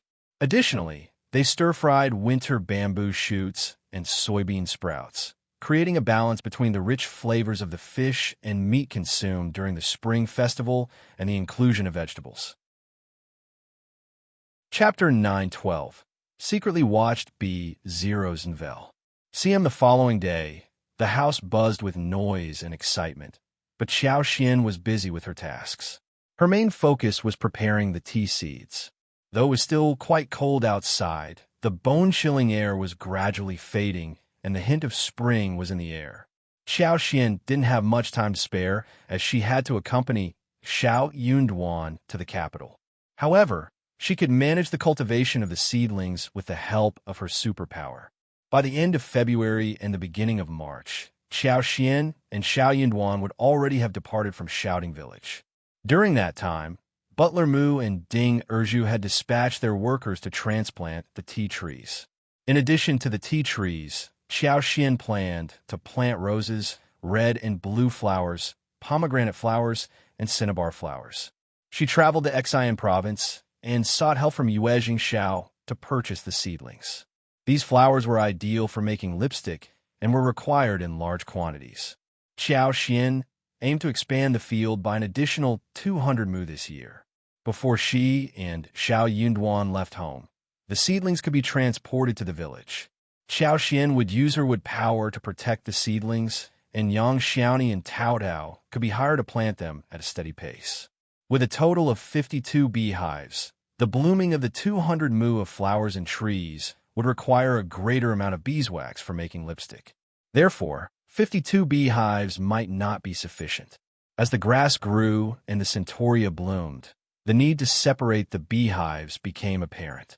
Fortunately, Qiao Xian had already taught Tao Dao and Shao Samlang how to share the household provisions. Since Qi and Qiao Xian were not present, Qiao Xian repeatedly reminded them not to venture into the mountains in search of pre-existing wild beehives, as it would be unsafe. With 52 beehives at home, not all of them could be shared, but allocating 10 should not pose a problem. Qiao Xian made it clear that if they ran short of beeswax, it could be omitted. She considered the flowers to be more valuable than the beeswax. Qiao Xian did not underestimate people's intelligence. News of the lipstick-making venture would spread quickly, but she anticipated that it would soon be overshadowed by other matters. The first branch of the Shao family held a prominent position in Shouting Village due to their school and the family's land donations. Moreover, Shao Yunduan's noble status and his connections with the Yuezheng and Xie families in the province made it unlikely for anyone to plot against them. However, there was someone observing them from the shadows. If people learned about the beeswax purchases, they might draw conclusions based on the shape of the lipstick. Qiao Xian contemplated the idea of monopolizing the market for a few more years, allowing her to amass a fortune. This year, they planned to cultivate up to 200 mu of cassava, which was a straightforward process. They could simply cut and plant it directly. Meanwhile, the others were responsible for tending to the herbs and fruit trees at 500 meters. Before leaving the province, they made sure to visit the papayas and dragon fruits that were planted before the new year. Unfortunately, large-scale cultivation of sugarcane, pineapples, and other crops was not feasible this year. Without Qiao Xian's superpower, even with Yuezheng Shao's assistance in transporting a substantial number of seedlings from the south, there was no guarantee of their survival or proper growth. Before they knew it, the 15th day of the first month had arrived. Following the Lantern Festival, the air was filled with the vibrant essence of spring. These days, the sun was already warm at 500 meters, and diligent families had begun transporting loads of manure into the fields. Qi, Ding Jinshan, and the others gathered in the county city on the first day of February. On the third day of February, they set off northward after assembling people from various counties in the province. Chapter 9:13. Qi's departure B0's Envel. CM the family had made all the necessary preparations for Qi's departure. Shao Yunduan took some time to read the letter from the Xie family, while Qiao Xian handed him 10,000 liang, instructing him to keep it safe and deposit it in the local bank as soon as possible. Qi expressed her gratitude and eagerly anticipated what the future held. However, as the time for her departure approached, she couldn't help but feel reluctant to leave home. Ms. Fong, on the other hand, became even more distressed when Qi was away. She grew absent-minded and sighed frequently. Yet, she concealed her emotions well in front of Qi, showing no signs of her inner turmoil. It wasn't until the day of their departure that Ms. Fong finally couldn't hold back her tears, embracing Qi tightly. In turn, Qi burst into tears as well. Shao Yunduan, Shao Samlang, and Qiao Xian stepped forward, attempting to console Ms. Fong. Yang Xiaoni and Qiao Xian provided support as well. Qi performed 3 kowtows to her mother and eldest uncle before getting on the donkey cart with Ding Jinshan. Shao Yunduan and Shao Samlang accompanied them to the county city. County Magistrate Qiao remained oblivious to the fact that Shao Yunduan's brother had been enlisted. The county magistrate showed little concern for the recruitment process, trusting that with enough people and the household registration verified by the grandmaster, he could simply affix the seal and send them to the provincial town. That would complete his duty. Shao Yunduan and Qiao Xin chose not to disclose any information to him. She realized that keeping silent was the best course of action. Madame Qiao was known for using manipulative tactics, and engaging in any form of confrontation would only invite trouble. Therefore, she chose to refrain from speaking up. She seamlessly blended in with the others and was transported to the provincial capital before heading north.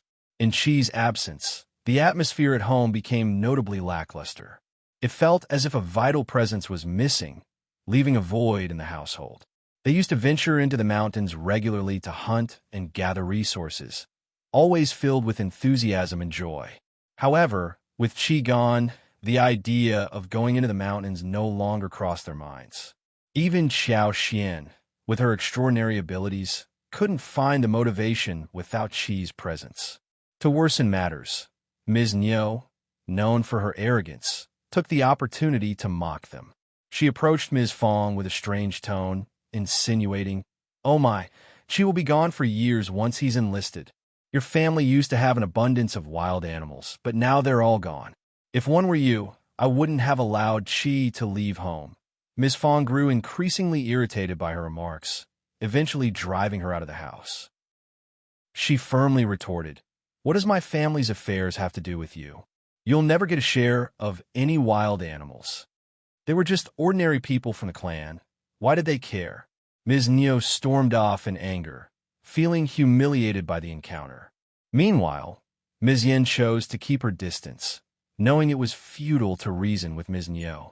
She was well aware of Ms. Niu's personality and understood that engaging with her would only lead to more trouble. It was best to avoid her altogether. The departure of Qi had left a somber mood among the members of the first section of the family. Their frustrations found an outlet in the form of venting their anger at others. A few days later, Shao Yunduan and Xiao Xian prepared to leave home and make their way to the capital. If Shao Yunduan successfully passed the intermediate examination, he intended to return home. While his family might be reluctant to part with him, they would undoubtedly shower him with congratulations. Ms. Fong and eldest uncle did their best to comfort Shao Yunduan, assuring him not to be overly nervous and emphasizing that regardless of the outcome, everyone was eagerly awaiting his return home. Chapter 914. Not Hearing B0's Unwilling. CM, the land officer, eldermen, and many villagers gathered to bid farewell to Shao Yunduan, offering their well wishes and blessings. Their hopes were vested in Shao Yunduan's success in the intermediate examination. Being from the same family and village, his achievements would bring benefits not only to himself, but also to the entire community. With an advanced scholar old master and an officer within their ranks, neighboring villages would think twice before bullying their villagers. However, third uncle, though present, remained distant and appeared visibly displeased. His lack of involvement was noticeable. Ms. Ma, who typically enjoyed spectacles, was conspicuously absent, along with Shao Lulang. Even third uncle's presence seemed solely due to his reputation. The third section of the family was seethed with anger. Shao Lulang's failure to pass the intermediate examination had fostered resentment toward the first section of the family. He believed they had let him down. Shao Lulang had undergone a transformation, striving harder than before. Yet, the presence of Shao Yunduan in the capital still affected him, leading to frequent bouts of irritability and temper tantrums. Third uncle and Ms. Ma were deeply concerned about Shao Lulang's state. One day, Ms. Ma attempted to console Shao Lulang, but before she could mention Shao Yunduan's name, she was abruptly interrupted by his outburst. Shao Lulang's frustrations reached a boiling point. His emotional turmoil escalated as Shao Yunduan drew closer to the capital, rendering him unable to control his own emotions. Both third uncle and Ms. Ma were genuinely concerned and fearful for Shao Lulang's well-being. They tiptoed around any mention of Shao Yunduan or the first section of the family, as if walking on eggshells. As a result, Shao Lulang's resentment toward the first section of the family grew even stronger. Additionally, a few days ago, Shao Meiji and her husband had returned home, proposing a business partnership with the first section of the family. However, The family outright rejected their offer, suspecting them of trying to swindle their money. They were deemed miserly in their response. This incident further fueled Shao Lulang's animosity. When the entire inn was accounted for, it became evident that Ms. Ma and third uncle held a growing aversion toward the first section of the family. Just wait and see. Ms. Ma believed that her hard-working son would eventually surpass Shao Yunduan in the future. At that point, the Shao family and Shao Yunduan would have to fear them. Upon arriving in the county city, Qiao Xian and Shao Yunduan made a visit to the Qiao family. County Magistrate Qiao enthusiastically insisted that Qiao Xian and Shao Yunduan should stay at the office for the night. Having eaten breakfast at home and bid farewell to their family and villagers, they arrived at a location not far away from the county city, where they would spend the night before continuing their journey to the province. Although County Magistrate Qiao tried his best to persuade them to stay, Qiao Xian and Shao Yunduan exchanged a glance and agreed. Since they were on the same side, there was no need to separate men and women during dinner. County Magistrate Qiao was in high spirits at the dinner table, wearing a bright smile as he urged Shao Yunduan to drink with him and provided him with advice for the journey ahead. He even mentioned that he would write a letter that night and hand it to Shao Yunduan the next morning. He assured him that upon reaching the capital, he could rely on the Qiao family support. Shao Yunduan responded perfunctorily, but in reality, he had no intention of seeking assistance from the Qiao family. He found his father-in-law quite intriguing. If County Magistrate Qiao was genuinely willing to offer the letter, why hadn't he prepared it in advance? Why was he writing it for him that very night? After dinner, County Magistrate Qiao invited Shao Yunduan to his study, claiming that he would provide more detailed information. However, Madame Qiao stopped Qiao Xian before she could join them. Shao Yunduan will only have one page boy to assist him while he is in the capital, and that won't be sufficient. Should you assign Li Xia or Li Qiao to accompany him? Chapter 9:15 Unsage B0's Unwilling. See him. It doesn't matter who accompanies him. It's just a maid who might not be the most refined. The capital is different from other places, and he might become a subject of ridicule. I'm sure you don't want to see him being laughed at, do you? Madame Qiao remarked with concern. Qiao Xian struggled to contain her laughter, finding Madame Qiao's pretentious behavior amusing. I'm sure you must have come up with a brilliant idea for us, right? Madame Qiao felt a twinge of unease as she sneered. Of course, as your elders, it's our duty to make plans for you. She shot a meaningful glance at Qiao Xian. Soon, Annie Ling appeared with a beautiful 16-year-old girl who possessed a slender waist and delicate shoulders. Greetings, madam, the girl greeted with a soft and seductive voice. Her allure and charm were evident the moment she spoke. Dressed in apricot-colored attire, her slender waist added to her captivating appearance. Qiao Xian understood what was happening. Before Madame Qiao could say anything, Qiao Xian smiled and said, "Are you the maid and concubine that Madame Qiao has prepared for my husband? How thoughtful of you." Madame Qiao wore a proud expression, a glimmer of amusement in her eyes. "Since you already understand that so clearly, there's no need for me to say more. This girl is genuinely kind and considerate. You can rest assured that she will serve you well." Qiao Xian and Shao Yunduan had deliberately kept their plans of bringing her to the capital a secret from County Magistrate Qiao and Madame Qiao. However, Qiao Xian had no intention of revealing anything yet, so she responded with a smile, "What if I refuse?" Madame Qiao sneered, her voice laced with disdain. "That would mean he is not a good man. Shao Yunduan treats you well, but you are dissatisfied, aren't you? Yet, he is the provincial champion with a promising future ahead of him. He will have many people vying for his attention. Yingxing is insignificant, and you can't bear it anymore, can you? There will come a time when you won't be able to endure it any longer. Compared to other family backgrounds, Yingxing is a gift from your mother's side. If we stand together, we should be superior to others. Do you understand what your mother's family can do for you? When a woman gets married and her son grows up to become a successful man, who else can she rely on but her maternal relatives? As long as your mother's family supports you, Your husband won't be able to threaten your position, no matter how successful he becomes or how many concubines he takes. Only then can you elevate your status and become an esteemed couple. Otherwise, you'll be disregarded and subjected to torment. Qiao Xian, do you finally understand? Qiao Xian's disdain towards her didn't bother Madame Qiao. She was determined to do so, though Qiao Xian despised her.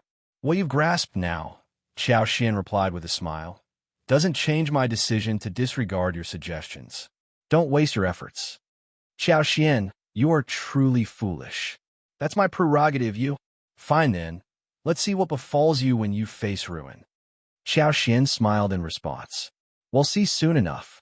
Just because you failed doesn't mean others will. You used to suffer, but now you're trying to impose it on me. Madame Qiao, you've crafted a splendid plan. If Yunxing is such a fine girl, why don't you take her as a concubine for your daughter's husband once she gets married? Enough!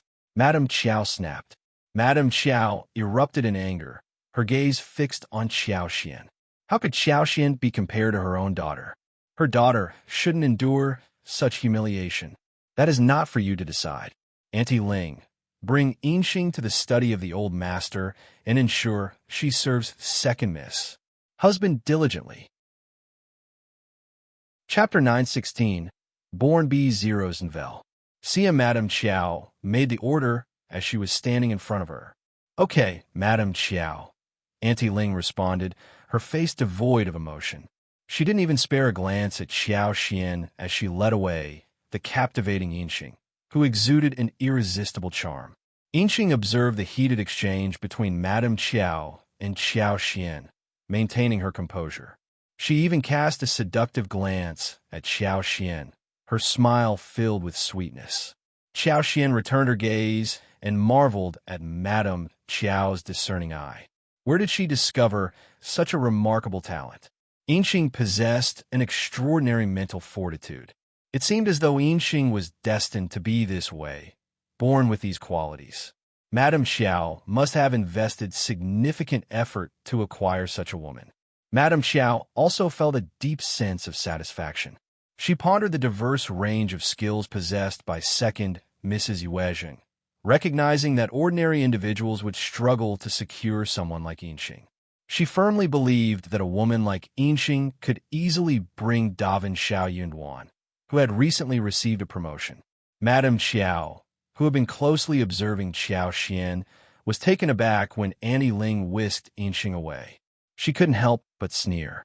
I thought you would try to stop me. Qiao Xian raised her eyebrows. Why should I stop you? True, you can't stop them. Qiao Xian got up.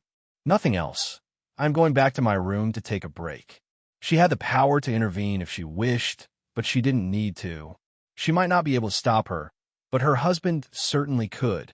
If her husband couldn't resist such a minor temptation and couldn't resolve this trivial issue, then she had little hope for him. The path ahead was long, and this was just the beginning. Madame Qiao stared at her and spoke coldly. I will arrange for someone to escort you back to your room. Rest well and refrain from causing any trouble. Qiao Xian chuckled. I'm flattered that you're so afraid of me. Madame Qiao glared. If you don't know how to speak, then it's best to stay silent. It was no wonder Madame Qiao held such disdain for Qiao Xian. Qiao Xian retreated to her room and awaited Shao Yunduan's return. She had confidence in herself and in Shao Yunduan, but she still felt a twinge of worry and unease. What if? Li Qiao and Li Xiao exchanged worried glances. Young madam, what if I go out and check on the study? Li Xiao suggested. Qiao Xian turned to Li Xiao and smiled. And what if you stumble upon something you shouldn't? Well, Li Xiao hesitated, feeling a sense of panic. Indeed, what would happen? She was just a maid, with no control over the actions of the household's master. Young madam, I have faith in Fifth Master.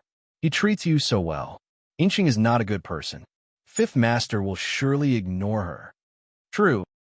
Li Qiao and Li Xiao chimed in, attempting to console Qiao Xian. During moments of anxiety, words of comfort provided solace. Even if they knew it wasn't entirely practical, it still brought a sense of warmth and reassurance to their hearts. Qiao Xian felt a slight sense of relief, her smile returning. Yes, you're right. My husband will never disappoint me. It's getting late now. You can go and rest. Chapter 917 Stunning World B0's Nouvelle. CM Shao Yunduan and Xiao Xian were never required to be on night duty. Normally, Li Xia and Li Qiao would have already retired to their rooms for a break at this hour. The two maids exchanged a glance, unsure of what to do. Xiao Xian chuckled. Just go away from my husband. Her tone dripped with disdain.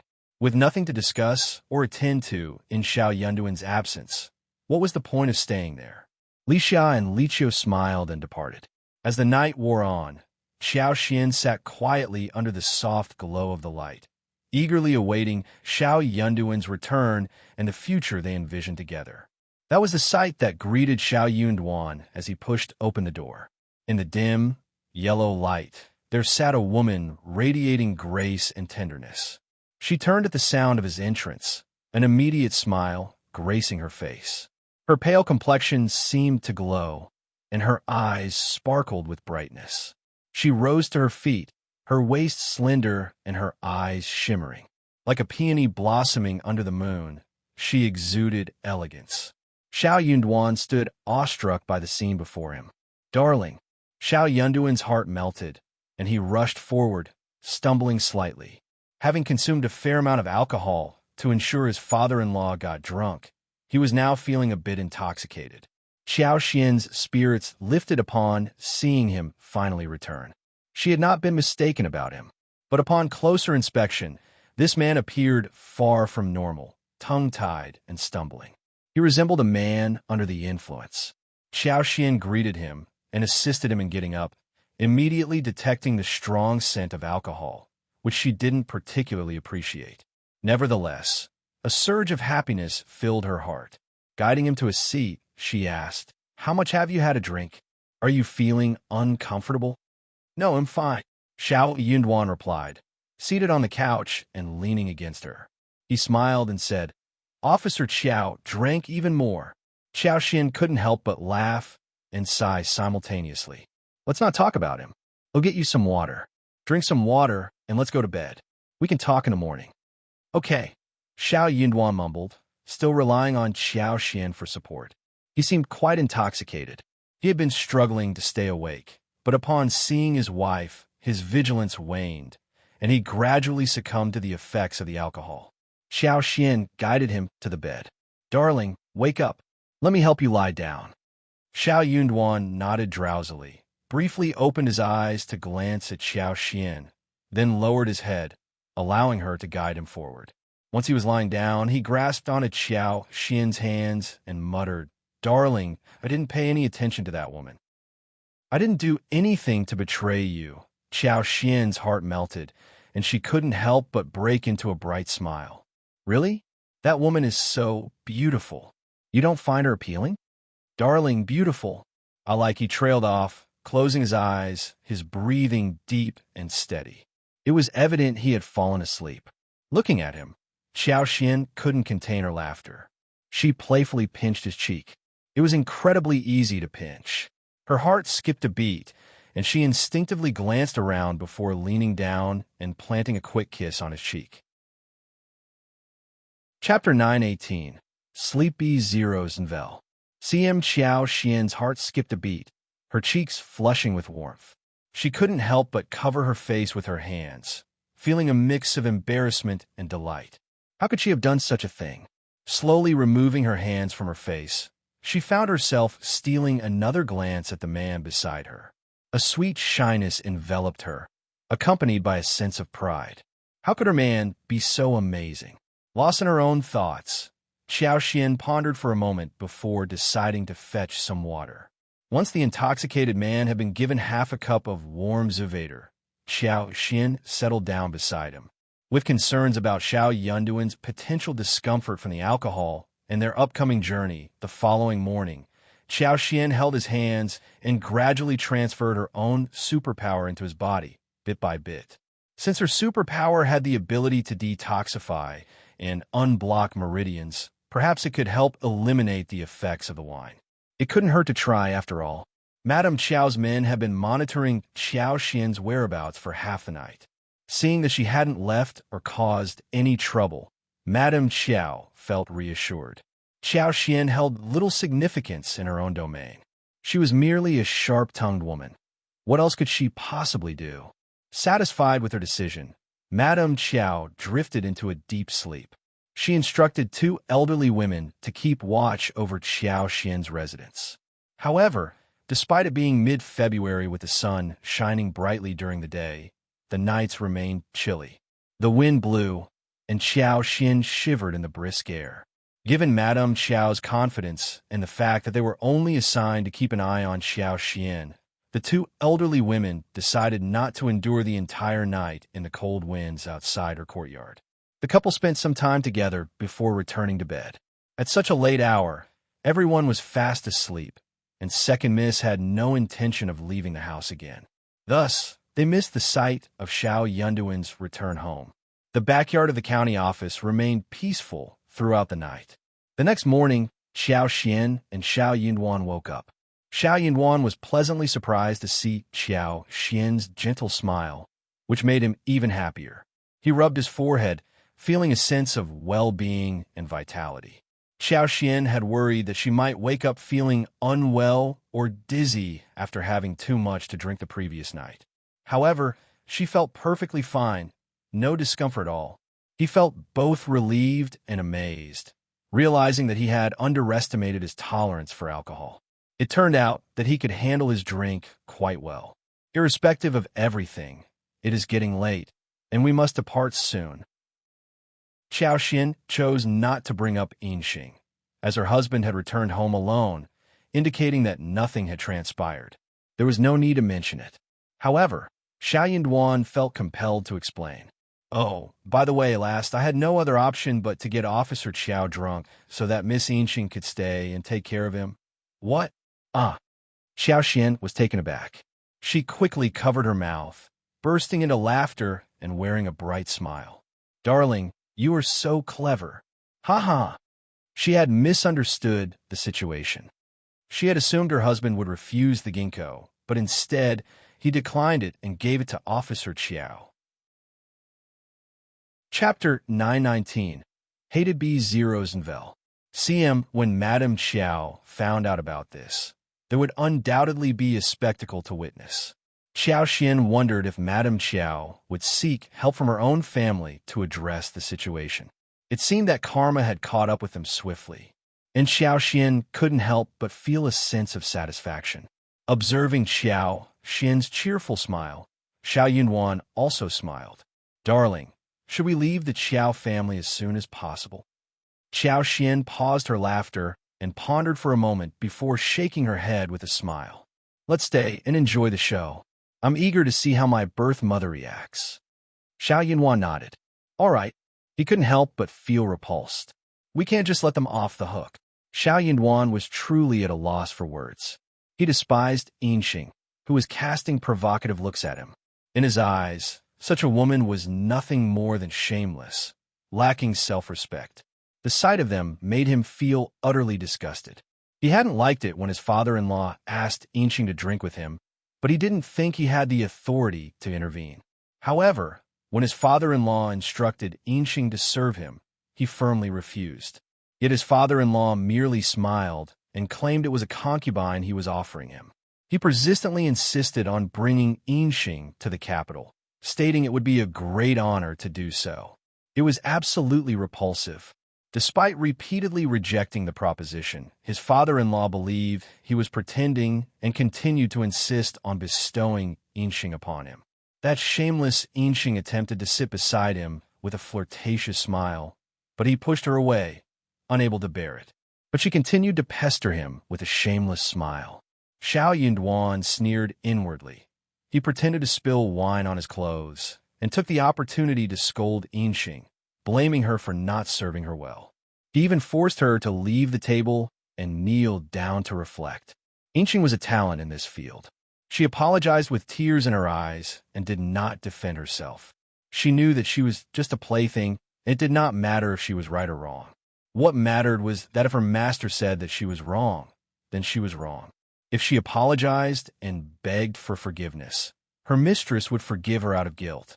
and if she defended herself, she would make her mistress even more furious. But was Shao Yunduan someone who would feel guilty and forgive her? Of course not. Shao Yunduan ordered her to kneel down, so she had no choice but to do so.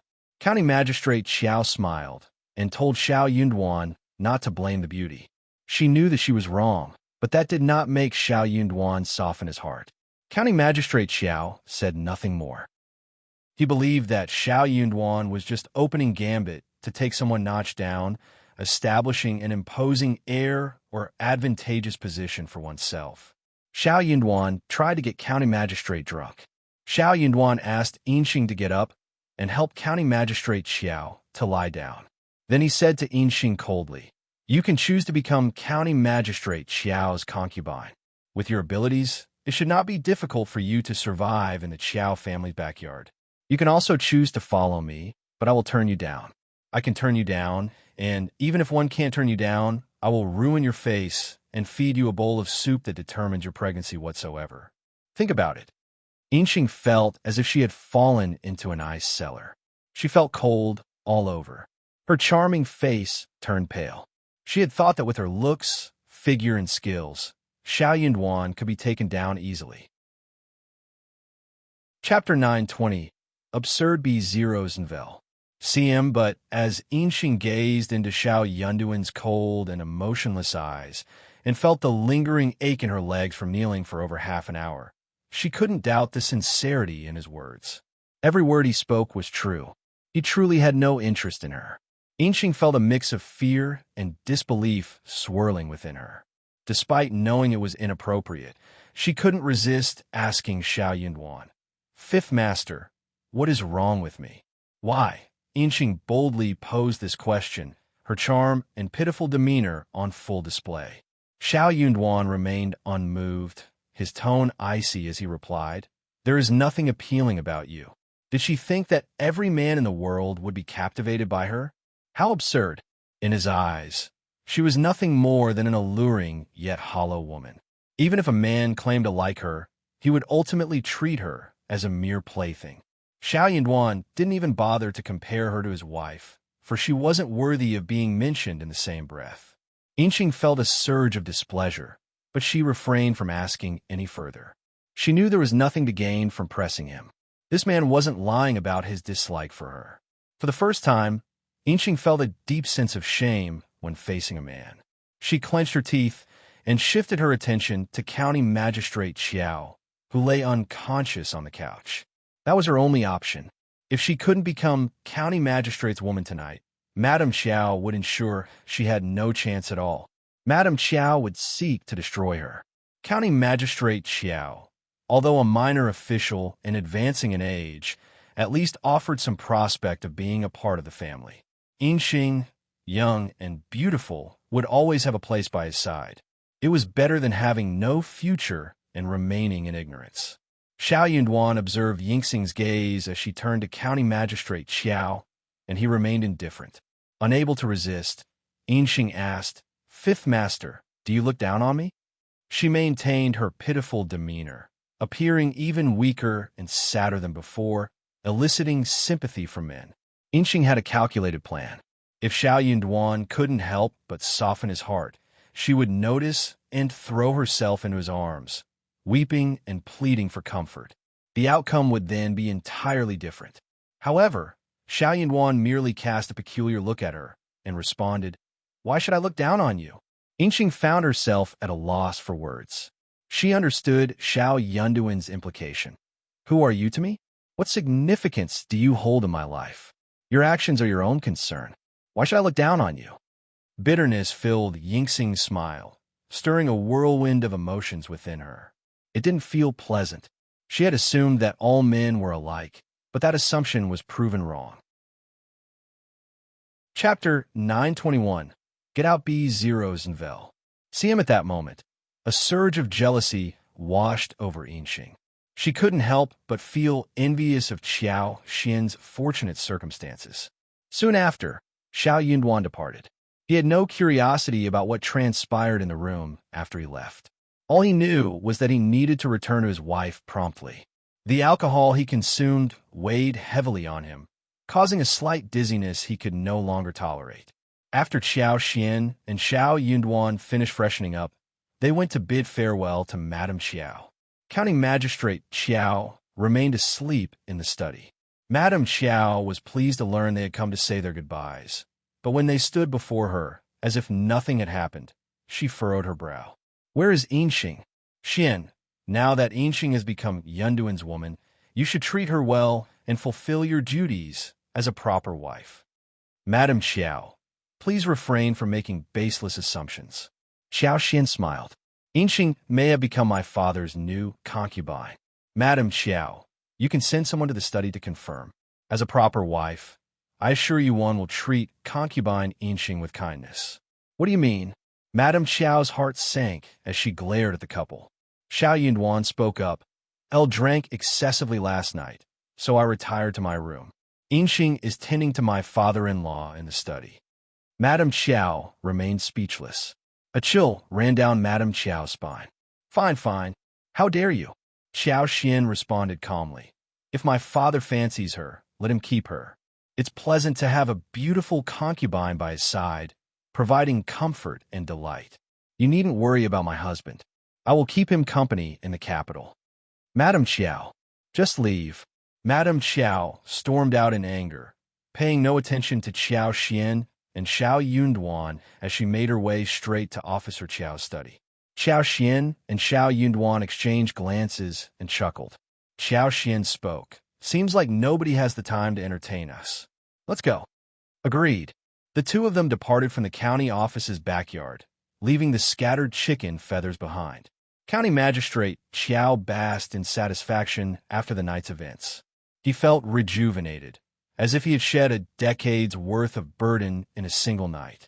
The feeling was invigorating.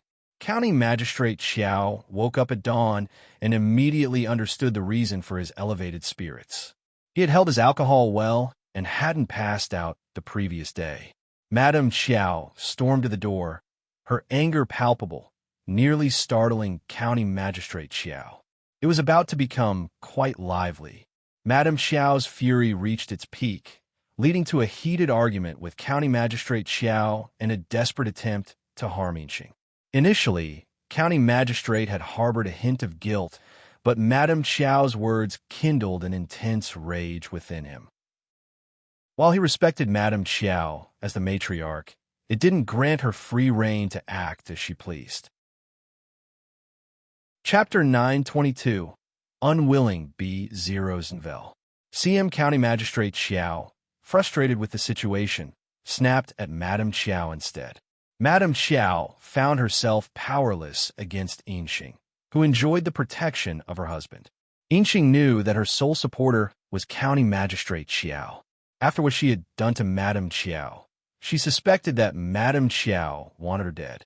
Yinxing was no concubine due she possessed youth, beauty, and a cunning nature. In a calculated move, Qiao wept before County Magistrate Qiao, feigning weakness and eliciting his pity. County Magistrate Qiao, having finally found such a captivating woman, refused to relinquish the pleasure he had been denied for so long. Furthermore, Qiao Xian's revelations had dispelled any illusions he held about his wife's virtuousness. Therefore, he took precautions and ensured the safety of concubine Yinxing. Madame Qiao's annoyance grew to unprecedented levels. She was consumed by anger. Her fury was so intense that she contemplated sabotaging her own position. She refused to give up until she dealt with Yinxing.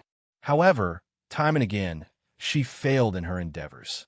Thus, County Magistrate Qiao's household became a hotbed of tension and conflict. His wife and concubine engaged in heated battles. Concubine took pleasure in Madame Qiao's misfortune. Although she couldn't openly act against Madame Qiao, she constantly fed information to concubine Xing, further exacerbating Madame Qiao's distress. Madame Qiao directed her anger towards Qiao Xian and Shao Yunduan, attempting to take it out on the innocent members of the Shao family. However, County Magistrate Qiao remained vigilant. Madame Qiao found it difficult to exert her authority in the governmental office, and not everyone in the household obeyed her commands. No sooner had she given an order than County Magistrate Qiao was informed of her actions. County Magistrate held on to hope for Shao Yunduan and was determined to prevent any offense against him. Madame Qiao had only Unwilling and a few trusted men by her side. However, their expedition to Shouting Village yielded no advantage. The land officer would handle matters concerning the first section of the Shao family. Before their departure, Qiao Xian and Shao Yunduan shared a few additional details with Ms. Fong. Unwilling had no intention of deceiving anyone. Madame Qiao grew increasingly infuriated. Unable to find an outlet for her anger, she caught a cold and fell ill. In May, when County Magistrate Qiao traveled to the capital, he was still unwell. The county magistrate even suggested that she stay in the county to recover, with Xiao taking care of her. They could join him in the capital once she regained her health. However, before he could finish speaking, Madame Qiao snapped at him. Madame Qiao persistently referred to concubine Xing as a derogatory term, likely an idea planted by concubine Xing herself. She continued to curse County Magistrate Qiao. She was adamant about not staying behind with her daughter for recuperation. Clenching her teeth, she resolved to accompany them to the capital. Things began to improve as they journeyed onward. Her condition improved slightly, but her body was weakening. Fatigue had taken its toll, leaving her lacking energy and frayed nerves. Qiao Xian was taken aback the next time he saw her. Qiao Xian and Shao Yunduan reached the province in the evening and settled in at the Unsage family's residence. Aware that their arrival was imminent, First Madam had already made arrangements for their accommodations. She held genuine affection for Qiao Xian, and if Shao Yunduan and Qiao Xian treated her as an outsider, it would deeply hurt her. They spent 3 days in the province, during which Qiao Xian and Unsage Shao decided to purchase tea leaves, snow fungus, and lipsticks. Unsage Shao could arrange for someone to directly buy these items from Shouting Village. Chapter 9:23 Kindness B. Zeros and Vel. As the days grew warmer, the dessert store's business was bound to improve. With fresh cassava powder, creeping figs, dragon fruits, papayas, and other fruits, along with a sufficient supply of fresh milk from the Xie family, the business was poised to flourish. Qiao Xian couldn't oversee this matter, so Unsage Shao had to take charge of it. Qiao Xian went to inspect the dragon fruits and papayas that were planted at the end of the previous year. Thanks to the mild winter, the papayas had begun sprouting leaves, while the dragon fruits looked healthy and green. Having endured the winter without any frost, they had thrived. Qiao Xian utilized her superpower to help them gather energy and vitality, ensuring that they would sprout leaves and bear fruit as the weather turned warmer. By the time she and Shao Yunduan returned from the capital, the papayas and dragon fruits should be bearing fruit in abundance, shouldn't they? Regrettably, sugarcane and pineapples couldn't be planted this year. However, the blooming and fruit-bearing potential of lychees, longans, and mangoes depended on this year. If they flourished, they could be planted on a larger scale next year, and by then, sugarcane and pineapples could also be cultivated, especially sugarcane, which could be used to make sugar. Within her space cabin, the system could identify the most advanced sugar-making processes and the necessary tools and equipment, offering yet another way to generate quick income. 3 days later, the caravan set off for the capital. Qiao Xian, Shao Yunduan, Li Xia, Li Qiao, and Songshe were accompanied by Shao Yunduan's friends, Lu Min and Gu Jiao, who were also recommended men. They would travel together, providing mutual support and companionship in the capital. Lu Min and Gu Jiao were already aware of Shao Yunduan's close relationship with the wealthy Unsage family, the young master of the Xie family, and the prosperous Shao family. They were astounded. They hadn't anticipated having such a powerful ally by their side. Shao Yunduan appeared to maintain a low profile. Rather than feeling envious of Shao Yunduan, Lu Min and Gu Jiao admired him. They recognized that Shao Yunduan came from a respectable family and possessed admirable qualities of being advanced, modest, and gentle. They couldn't help but admire him. Their admiration for Shao Yunduan wasn't based solely on his wealth. they continued to hang out with him as they had before. A genuine appreciation grew between them. Yunduan had a keen eye for choosing his friends. However, if Qiao and Yunduan were to learn that Lu Min and Gu Zhio saw Yunduan as a low-profile rich man's son, they would find it amusing and bewildering. Those words held no truth in their relationship. On the day of their departure, First Madam bid them farewell alongside Shao and Xiejingrong. First Madam couldn't help but grasp Qiao's hands, advising her not to be afraid of any trouble she might encounter. She asked Qiao to relay a message to the northwest, where the Yuezhing family's store was located. It was not too far from the capital, and it might prove helpful. Qiao felt deeply moved. With a smile, she expressed her gratitude and asked First Madam to take care of herself as well. The caravan was led by a boss named Tang. Observing the high regard shown to Qiao and Yunduan by the Yuezheng family and the Xie family, Boss Tang developed even greater respect for them. They all treated the recommended men and the older masters with reverence, as if they were their own ancestors. Chapter 9:24. To the capital B0 CM Qiao, Yunduan, Lu Nian, and Gu Zhio were not arrogant individuals. On the contrary, they were kind-hearted and did not want to burden others with their presence. They covered their own expenses for food and accommodation, ensuring they didn't take advantage of the caravan.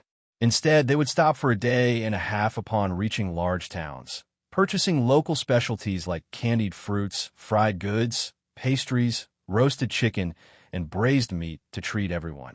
Qiao even instructed Li Qiao, and Songshi to distribute red packets to every member of the caravan based on the position of the recommended men and older masters. They gave the most to Boss Tang, with 30 liang, and at least 2 liang to the laborers, considering it a symbol of good luck. The caravan members were delighted to see their generosity, which led to a significant improvement in friendliness and camaraderie. Initially, some individuals expressed concerns about the scholars joining the caravan, fearing they would be burdened with additional responsibilities. However, all such worries vanished. Boss Tang and the other leaders felt a deep sense of gratitude and even treated them to 2 meals at a restaurant to express their guilt. Lu Min and Gu Zhio privately expressed their gratitude to Yunduan and Qiao, praising them for their thoughtfulness. They even proposed gathering together.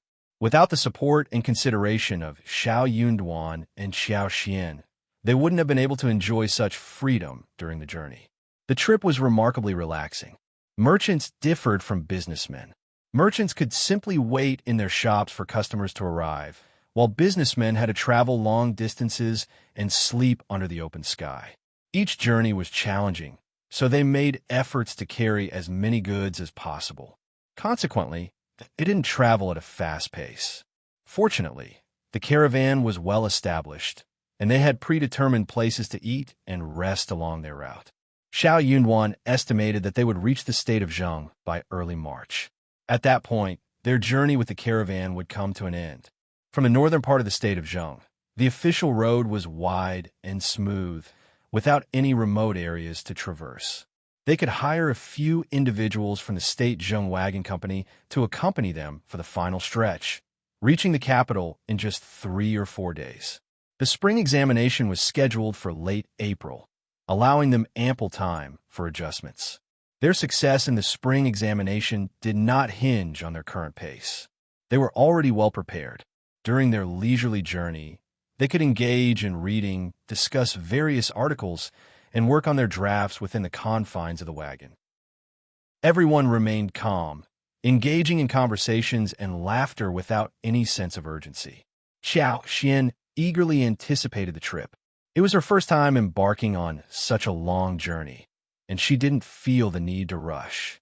Instead, she embraced the scenic views along the way, relishing the experience that expanded her horizons. Being seasoned business people, they had encountered many things in their line of work. They shared stories about customs and interesting incidents they had witnessed over the past few years. While they didn't take everything too seriously, it was still highly intriguing. Qiao Xian displayed a genuine interest in their tales. After leaving the province, they traveled for 4 consecutive days. Besides staying at the finest hotel, they pushed forward until they reached a bustling and vibrant town. They intended to stay in this town for a day to replenish their supplies and exchange goods. The members of the caravan enthusiastically introduced them to the town's unique delicacies and captivating sights, inviting them to explore and indulge. Qiao Xian couldn't contain her excitement and eagerly anticipated savoring the local culinary delights. Sensing the couple's enthusiasm, Lu Min and Gu Zhio smiled understandingly and discreetly left them alone. Chapter 925, Potato discovered B0's Envel. Despite having limited time, they managed to explore the town thoroughly within a day. Shao Yunduan accompanied Qiao Xian to visit the local markets, including the flower and bird markets, as well as the dry goods markets. In return, Qiao Xian accompanied him to browse through the bookstores. During lunchtime, they dined at a restaurant where a roasted chicken and an unfamiliar fish dish stood out for their exceptional flavors. Qiao Xian also stumbled upon some unique glutinous rice and flour-based cakes, which were a novelty compared to what she had encountered in the province. She purchased some and shared them with Li Xia and the others. One thing that left Qiao Xian feeling a tinge of regret was the lack of new items in the market and the limited expansion possibilities for small vegetable fields and orchards at the moment. However, her confidence remained unwavering. She was certain they would come across new opportunities along their journey. As expected, during the subsequent part of their journey, Qiao Xian managed to acquire several varieties of vegetables and fruit trees. They obtained different types of peppers, beans, loofahs, and various vegetables. Additionally, there were peaches, grapes, persimmons, and roses of different varieties. While finding these items wasn't particularly difficult, Qiao Xian had to figure out how to store them in the space behind Shao Yunduan's back. That day, they spent the night in a small town just 2 days away from the state of Zheng. Since there were no suitable accommodations ahead, they decided not to continue their journey, even though they had arrived in the town earlier than expected. Coincidentally, 2 businessmen announced that they had 2 boxes of rare goods from overseas available for purchase at an affordable price. They emphasized that this was the only store offering such goods before they passed the village. This announcement piqued a lot of interest among the crowd. Qiao Xian initially had doubts about the authenticity of the goods, but an employee from the caravan informed them that the 2 businessmen must have acquired the rare items through illicit means and were discreetly selling them in this inconspicuous location. Such occurrences were not uncommon. Most of the items were genuine, and the prices were reasonable. Qiao Xian and Shao Yunduan became curious and decided to observe the spectacle. The 2 boxes contained a wide array of items, ranging from jewelry with damaged gemstones, fans, bead bracelets, knives, incense, perfumes, wooden carvings, tea leaves, handkerchiefs, to beautiful conch shells, and more. Many people were squatting on the ground, meticulously sifting through the merchandise and haggling over prices. Qiao Xian found the scene intriguing, but refrained from making any purchases. However, her attention was immediately captivated when one of the businessmen pulled out a roll wrapped in yellow paper from his pocket and began to eat it.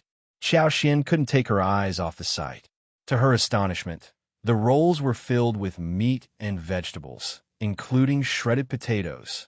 Qiao Xian had been searching for potatoes and sweet potatoes for quite some time. Yuezhing Shao had even sent his men to inquire in the south, but they had found no leads. Qiao Xian had been patient, but she hadn't expected to come across them so easily. Unable to contain her excitement, Qiao Xian whispered to Shao Yunduan, expressing her desire to obtain the rolls. In response, Shao Yunduan approached the businessman and inquired about the contents of the roll, mentioning that it looked appetizing. Upon hearing Shao Yunduan's question, the man felt a sense of pride. He smiled and replied, "You have great taste, and you've noticed it. This is taro from the west, cultivated in the fields. It's delicious." Chapter 926, Taste B0's Envel. Qiao Xian grew increasingly eager to taste the taro rolls. She knew they would be delicious. Shao Yunduan smiled and inquired, "It looks delicious. Do you have more taro? Would you be willing to sell some to me?" The businessman was taken aback by the request. In his eyes, the taro was just an ordinary crop like peanuts or potatoes. It was filling but not particularly flavorful. How good could it really be? Shao Yunduan reassured him with a smile. "I'll simply want to try it for myself."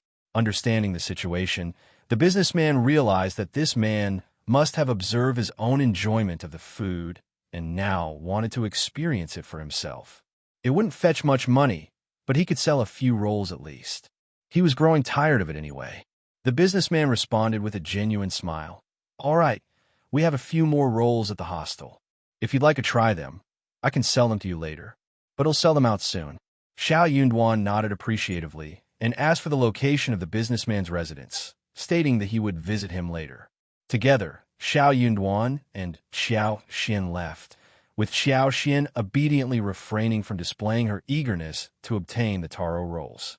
Being too eager might drive up the price, and their objective was to maximize their profits. After all, this was a simple transaction, and there was no need to pursue long-term benefits. They intended to make the most of the opportunity. When evening arrived, Shao Yunduan and Songshi headed to the hostel as planned. The businessman was taken aback, but quickly regained his composure, smiling as he said, "Oh, you're serious? I thought you were joking." Shao Yunduan chuckled. "I'll keep my word. I'm genuinely curious about the taste of taro, and I must try it. How much do you have? If you don't mind, you can sell them all to me." He explained that his wife loved such delicacies and wanted to buy as many as possible. The businessman, playing along as a fellow food enthusiast, laughed and agreed to Shao Yunduan's proposition. He retrieved a bag from the guest room and said, "I only have 10 left. If you'd like them, you can give me 101. It's quite a rare price, isn't it?" Songshi took the bag from the businessman and opened it, while Shao Yunduan leaned in for a closer look. The taro rolls were gray and about the size of goose eggs, with traces of mud on their surface. They appeared unremarkable and didn't evoke much appetite. The price of 101 was reasonable for Shao Yunduan, so after a moment of hesitation, he nodded and paid for the purchase. With the taro rolls in hand, he bid farewell to the businessman. The businessman happily pocketed the 101 and chuckled to himself. They could enjoy some drinks tonight. Meanwhile, Xiao Xian anxiously awaited Shao Yunduan's return. As soon as he walked in, she eagerly grabbed his sleeves, asking, "Darling, did you buy the taro rolls? Where are they?" Shao Yunduan had initially planned to tease her, but seeing her genuine anxiety, he couldn't bear to do so. He called for Songshi to bring the rolls and reassured her with a smile. "Yes, they're all here. One bought them all." Xiao Xian's face lit up with joy. However, it seemed that there weren't many rolls left. She carefully placed the taro rolls on the table, counting them one by one. There were a total of 16, but perhaps due to the absence of cultivated potato varieties in this era, they were all relatively small in size. Chapter 927. Beautiful Bee Zeros and Vel. CM The 3 largest taro rolls were only the size of a goose egg, while most of them were about the size of a duck egg.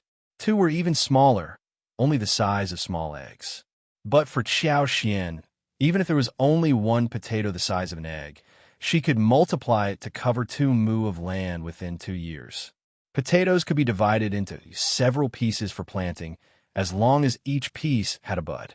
With her superpower, she could ensure that even the smallest potato pieces would grow well. There were 16 potatoes of different sizes in front of her. After cutting them into pieces, she would have almost 100 pieces, which meant she had 100 potential potatoes. With her superpower, she could nurture each potato piece carefully, and the harvest would likely exceed just 10 or 20 healthy potatoes. Next year, they could start planting on a larger scale. By then, they would have an abundance of potatoes, allowing them to create various delicious dishes. Potatoes were an excellent resource to combat famine. They could be used as both vegetables and a rice substitute. They were easy to cultivate and not demanding in terms of soil. Their yield was remarkable. Similar to cassavas, Xiao Xian had no intention of keeping this resource to herself. She planned to expand beyond Shouting Village. Each family in the village would receive 20 free potato seeds, and those from other villages could purchase 500 grams of seeds for 1 win. The more Qiao contemplated this, the more elated she became. Although she had obtained many new crop varieties in the past, this was the first time she felt such immense joy. "Darling, are the taro rolls good?" Yunduan smiled. Songshire had already left, and they were alone in the room. Qiao said inwardly, of course it was very good, but she could not reveal that. If she did, it would show that she knew too much. Some things could be said to come from books, but she could not just read everything from books. Qiao came back to herself. She seemed to be too happy. It seemed that she should stay calm. She smiled. Of course it's a good thing. I found it myself, so I'm very happy about it. It is called taro, and it should be similar to ours. But the way the little boss eats it today is different from ours. I wonder if the fruits can be planted at our place. I really want to have a taste of it now, but there are too few seeds, so we should keep them. Only now did Yunduan understand what was going on. The new species they found with their own eyes were different from those they got from others. It was no wonder that his wife was so happy. Yunduan smiled. They're taros too, and they can be planted alive, just like everything else we did. He added, I'll think there are many of these. If you want to have a taste, you can have two. No. Qiao waved her hands. Elle can't have a taste of it. I need to keep it and plant it. By autumn, the harvest will be much better. These 16 potatoes were too rare to be eaten. No matter how much they missed sour and spicy shredded potatoes, fresh potatoes, dry-fried potatoes, stewed braised pork with potatoes, stewed chicken with potatoes, potato pancakes, deep-fried potato strips, etc. Yunduan's words about eating the potatoes really made her heart ache. Chapter 9:28. Not secret B0s in Vel. Yunduan found her serious expression amusing. All right, we could give it a try next year. Yes, next year will be fine. Qiao felt a surge of happiness. She placed the potatoes back in the middle compartment, but she still worried about the valuable seeds. She decided that storing them in the storage space will be the safest option. Before long, they arrived at the state of Zheng. The city was a vast metropolis situated in the Central Plains, far more expansive and prosperous than the province they came from. Even before entering the city, they could sense the bustle and magnificence of this ancient place. The official road stretched wide and flat, flanked by towering trees on both sides. The road was teeming with people, and numerous caravans transported large quantities of goods into the city. Inside the wagon, they lifted a corner of the curtain and peered outside. The city wall, reaching high into the sky, appeared as imposing as a mountain, seemingly exerting pressure. As they approached the gate, the crowd of people and sedan chairs grew denser. It was a lively scene, but their progress slowed down. By noon, they caught sight of the city gate from a distance, yet they didn't enter until 4 in the afternoon. Boss Tang's business had a warehouse and a designated resting place, so they hurriedly unloaded the goods, leaving no time for a proper farewell with Yunduan and the others. Having spent so much time together, they had formed a good bond. Thus, parting ways brought about a tinge of sadness for all of them. They had made plans to gather again after their return to the province, but whether that would ever come to fruition remained uncertain. Yunduan, Qiao, and the others located an inn and requested 3 high-class rooms and 2 standard rooms. They intended to stay here for a few days before resuming their journey. Their first order of business was to relax and rest, as the remaining part of their journey would not be as leisurely. They had to cover a minimum of 300 li each day. While the official road to the north was wide and even, with few remote areas along the way, they couldn't afford to be careless or delay without a large accompanying group. Thus, they pushed their pace as much as possible, hoping to reach the capital sooner for added security. Night fell, bringing about a serene atmosphere. The next day, Yunduan, Lu Min, and Gu Zhio approached the inn manager to inquire about repairing their wagon. It was in need of repairs. They sought out a reputable escort agency in the area and decided to hire 3 or 4 escorts from the agency. With their original group of masters and servants, they now numbered over 10 people. This arrangement made them feel more secure. Qiao offered reassurance, mentioning that it was a time of peace and prosperity, and they were traveling along the official road. There was no reason to worry. They would surely be fine. Upon hearing this, Lu Min and Gu Zhio felt comforted. They repeatedly praised Qiao, claiming she was superior to them. In truth, Qiao wasn't trying to console them. She wasn't afraid at all. She would simply exercise caution along the way and rely on her superpower to survey everything within a 10-mile radius. No powerful thieves could hide from her. Even before they approached, she could manipulate the vines and branches in the mountains to incapacitate them. During the journey with the caravan, they passed through some remote areas with complex terrain. Qiao remained vigilant, utilizing her superpower to observe her surroundings. However, the journey remained peaceful, devoid of any strange occurrences. Chapter 9:29 House in the capital B0 CM Shao Yunduan planned to discuss matters with Lu Min and the escort agency, so Qiao took Li Qiao and Li Xiao for a stroll. Opportunities were scarce, and Qiao didn't hold much hope for new crops like potatoes. However, she came across numerous apple and pear trees. Li Xia and Li Qiao were easily deceived. Qiao found a pretext to send them away temporarily. She casually purchased fruit tree saplings and discreetly found a quiet alley where no one was around. There, she stored the saplings in her secret space for safekeeping. After 2 days, all repairs were completed and supplies were replenished. They set off early in the morning, accompanied by the 4 escorts. It was early March, and the weather grew warmer as they journeyed northward. The sun beat down intensely. Thankfully, the weather remained pleasant, making the travel much more comfortable. 3 days later, they arrived at the capital. "We've finally arrived." Shao Yunduan, Lu Min, and Gu Zhio all gazed at the capital with different expressions. For scholars in the world, the capital represented not just the city, but also the starting point of their aspirations. No matter how ambitious one might be, if they didn't pass the spring examination, everything would be mere empty talk. Only by advancing to the next level would they acquire the qualifications to pursue their dreams. As for what lay ahead on their governmental path, it would depend on each individual's luck. Regardless, this place was undeniably sacred and brimming with hope for all of them. They were well aware of how challenging it was to advance to the next level. Many people spent their entire lives studying and still remained at the level of child student. The candidates participating in the spring examination were all exceptional individuals, standing here at this moment. Suddenly, all 3 of them became overwhelmed with emotions. High-spirited, anxious, nervous, daring, confident. Observing their reactions, Qiao understood what they were going through. She must have experienced similar sentiments during the college entrance examination.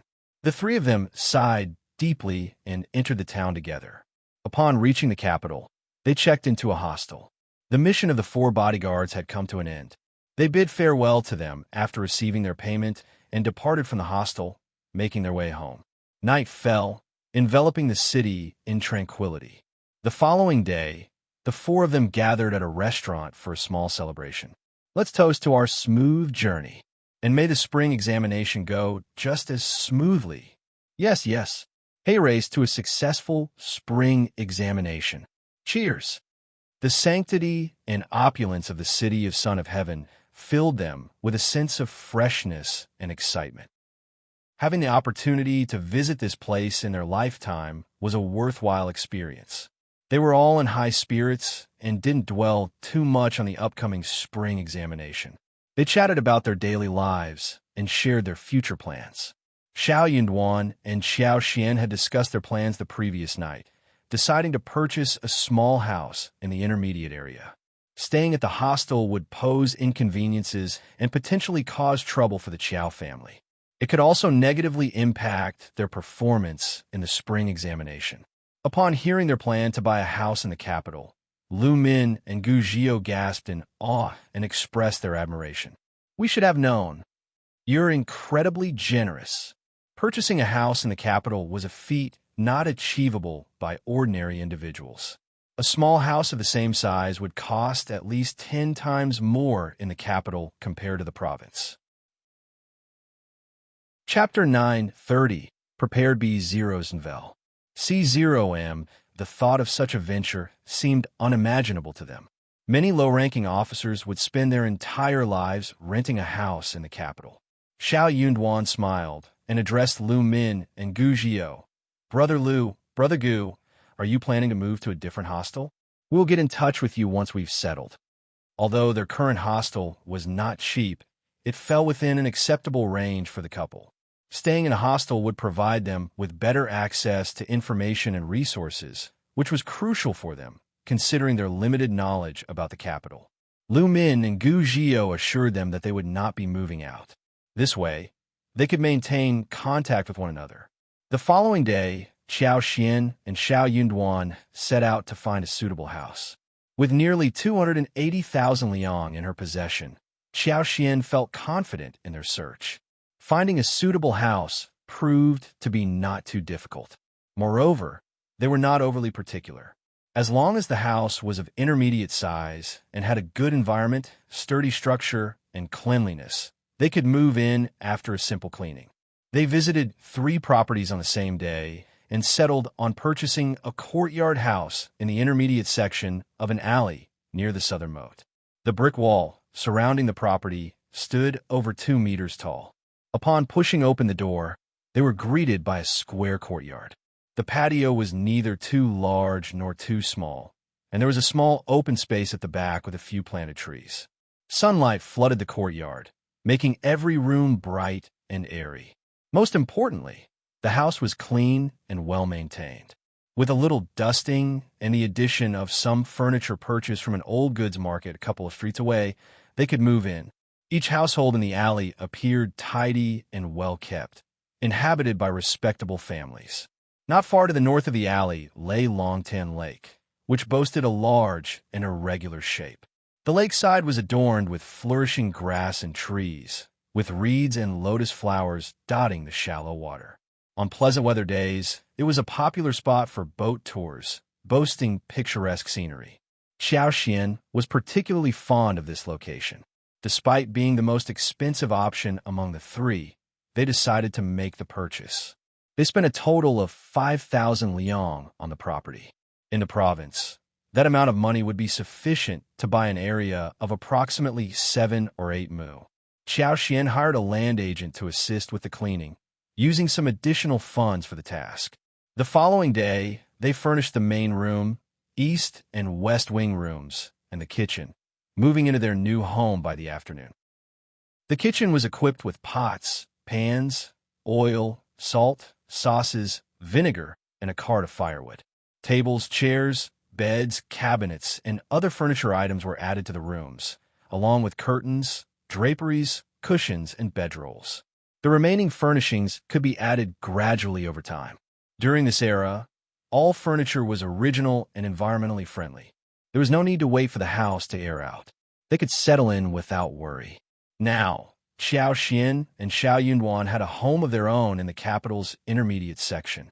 Shao Yunduan invited Lu Min and Gu Qiao to visit, sharing a meal and awaiting the spring examination. Occasionally, Shao Yunduan and Lu Min would venture out to the gathering place of the examination candidates to catch up, chat, and gather news. Many aspiring scholars were filled with anxiety and worry. Some formed groups and pooled their money to purchase gifts, hoping to visit nobles or influential families and seek their guidance. They believed that receiving such guidance would be more beneficial than studying for 10 years. Chapter 9:31. Dealing with the Qiao family B0's Nvel. C0M, Shao Yunduan, Lu Min, and Gu Qiao chose not to involve themselves in such matters. While Emperor Xian had a fascination with Taoist Shangxin and alchemy for longevity, the imperial examination held utmost importance in the country. With so many people watching, no one dared to stir up trouble. The consequences of any misstep would be exile and annihilation of the entire family. Unless the dynasty was utterly corrupted, the scholars participating in the imperial examination would not dare to cause any disturbance in the presence of the emperor. Furthermore, the crown prince, known for his steady and virtuous nature, commanded great respect. No one would dare to act against his favor. Hence, there was no need to pay attention to the exaggerated tales and rumors. Qiao Xian understood that she needed to maintain her composure and focus solely on answering the examination questions. This was not the time to get entangled in such matters. Xie Jingrong also warned Shao Yunduan about the numerous instances where wealthy and influential individuals in the capital's intermediate section attempted to swindle money from others. Shao Yunduan believed that such incidents might occur this year as well. Once they were settled, Qiao Xian and Shao Yunduan began dealing with the affairs of the Qiao family.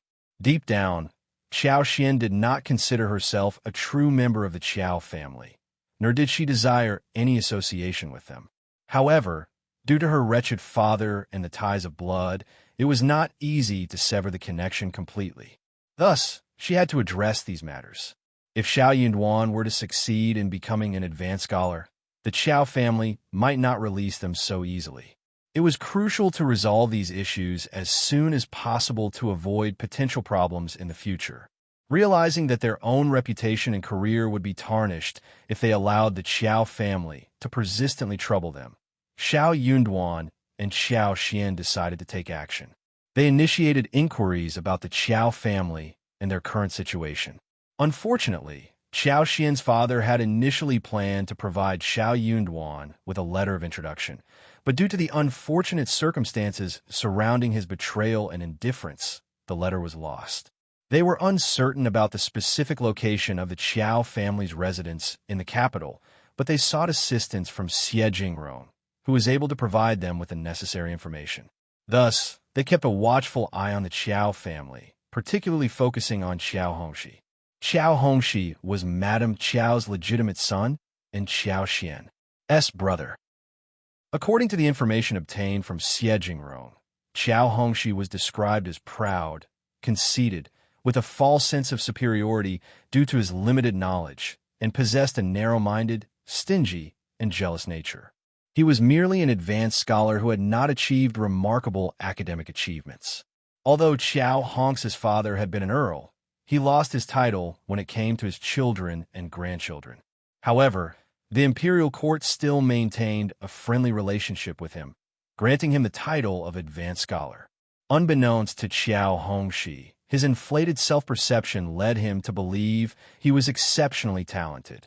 Despite not being a top-ranked scholar, he was ostracized by influential officials, only managing to become an advanced scholar through mere perseverance. These were precisely the kind of individuals they were looking to confront if trouble arose. Luck was on their side, as an opportunity presented itself after 2 days of observation. Chapter 932. The Qiao family's fall on that particular day. Shao Yunduan and Qiao Xian spotted Qiao Hongxi leaving his residence. They discreetly followed him in a rented wagon, driven by a man named Song Shi. Renting the wagon allowed them to maintain a low profile, returning it in the afternoon and renting it again the following day, ensuring they left no traces behind. Qiao Hongxi's daily routine typically involved working at Hamlin Academy without venturing elsewhere. However, today was different as he set off in the morning, indicating that it was his day off. This caught the couple's attention. They trailed behind Qiao Hongxi until he reached a street known for selling antiques. Exiting the wagon, Shao Yunduan and Qiao Xian discreetly followed him into one of the stores. Qiao Hongxi was dressed in a bamboo-green Confucian robe, donning a square pacifier on his head and holding a folding fan in his hand, adhering to the standard attire for scholars. However, they knew that they had no connections to noble families and that the Qiao family was facing financial difficulties. Observing the store Qiao Hongxi entered, Qiao Xian realized it was an ordinary establishment on the street. It seemed that Qiao Hongxi couldn't afford anything more upscale. With only 50 liang in his pocket, Qiao Hongxi aimed to purchase a good jade pendant. He had heard rumors that this store offered excellent quality items at affordable prices, fueling his desire to try his luck there. Unbeknownst to Qiao Hongxi, he had become the unwitting target of Shao Yunduan and Shao Xian surveillance. Despite being followed for a few days, he had failed to notice their presence. While Qiao Hongxi carefully selected his jade, Shao Yunduan and Shao Xian observed his actions intently. Qiao Hongxi had set his sights on a jade pendant, but the store manager asked for 88 liang, an amount he simply couldn't afford. He began to negotiate, but before he could make any progress, Shao Xian abruptly interrupted the conversation. 88 liang is a fair and reasonable price. If you don't want it, just put it down. I want to buy it. Shao Xian declared confidently, drawing the attention of both Qiao Hongxi and the store manager, who had been haggling over a price of 40 liang. Shao Xian raised her eyebrows proudly and shot a disdainful glance at Qiao Hongxi. Turning to Shao Yunduan, she remarked, "Darling, this jade is absolutely beautiful. I adore it." Shao Yunduan adopted a magnanimous expression and chuckled. "Then let's purchase it. 80 liang is not expensive at all. It's even too cheap." The store manager's face lit up with joy. Smiling at them, he exclaimed, "You have excellent taste. Our goods are definitely worth the price." Qiao Hongxi seethed with anger, his face turning green. He retorted, "I was here first." Qiao Xian rolled her eyes and replied, "Can you afford it?" Qiao Hongxi, "If you genuinely want to buy it, why do you keep bargaining?" Qiao Xian continued, her voice dripping with sarcasm. "You don't seem serious about purchasing it at all. If you have no intention of buying, why can't someone else purchase it?" Shao Yunduan chimed in, "My wife is right. If you don't want it, please put it down. Perhaps you can find something worth 40 liang instead." Qiao Xian chuckled and added, "Indeed, I'm sure there are other pieces worth 40 liang in this store. You can ask the manager about them." Qiao Hongxi's face flushed with anger and then turned pale. He trembled with rage. It was too much. He was a proud man, but the financial struggles of the Qiao family had been weighing heavily on him. Every day, he fretted over clothing and accessories. He had managed to save up 50 liang, hoping to purchase a fine piece of jade, but now he faced such misfortune. Chapter 9:33. Unable, how dare they mock him for being poor? He was so embarrassed and angry that he was about to explode. But Shao Xian did not show any mercy. "What is wrong with us? We are helping you with ideas out of kindness. Don't think that we're ruining this for you." Qiao Hongxi felt dizzy, and he could not even breathe. Qiao Hongxi did not want to be humiliated like this. He was about to say something when Shao Yunduan said calmly, "You really want to buy them?" Qiao Hongxi was startled. He swallowed the words that were about to come out of his mouth. He wished that he could make 100,000 or 80,000 liang and slap the money right on these two people's faces. That would be so satisfying, but he just could not do that. Qiao Hongxi cursed inwardly. That was the biggest misfortune in his life, when he needed money to slap his race. Shao Yunduan smiled and said calmly, "Young master, don't get in the manager's way. If you don't want to buy it, you should put it down." Qiao Hongxi tightened his grip on the jade, veins popping out on the back of his hands. He was shivering, apparently very angry. He could not afford it. If he bargained now, he would be humiliating himself. If he put it down, it meant that he had been humiliated. Something was wrong. He cursed inwardly. Where did these two lunatics come from? They could have bought anything, but why did they have to go against him? Shao Xian pursed her lips. "What is wrong with you? Are you buying it or not? Tell me the truth. If you want to buy it, then buy it. If not, put it down. You are not a very kind person." Qiao Hongxi felt that he was going to die of anger the next second. He could not lose. He could not lose. Otherwise, he would be totally humiliated as the editor of the Hanlin Academy. "Of course I will." Qiao Hongxi sneered and said with clenched teeth. Having said the words, he suddenly felt much better. He threw a proud look at Qiao Xian and Shao Yunduan. "We have nothing else to do. Aren't you leaving?" Qiao Xian said, "That is such a pity. You can buy yours, and we can look at other things. Okay? You can drive away the guests for the manager, right? I want to buy that. And you drive us away, Don't you want to buy that too? Then you can have it. We won't argue with you. She pointed at a small jade rabbit on the shelf. The 3-inch-long jade rabbit was used to make medicine. The carving was smooth, and the jade was smooth. It was very lovable, and the price would not be very cheap. The manager knew what to do. He took down the small and exquisite ornament and carefully put it on the counter, smiling. This jade rabbit is used to make potions and ornaments. Look at how fine the carving is. It costs only 100 liang, very cost-effective. Xiao Xian smiled at Xiao Hongxi. Young master, do you want it? Xiao Hongxi threw a glare at Xiao Xian. She kept cursing inwardly. She had not checked the almanac today, so why did she run into this strange couple?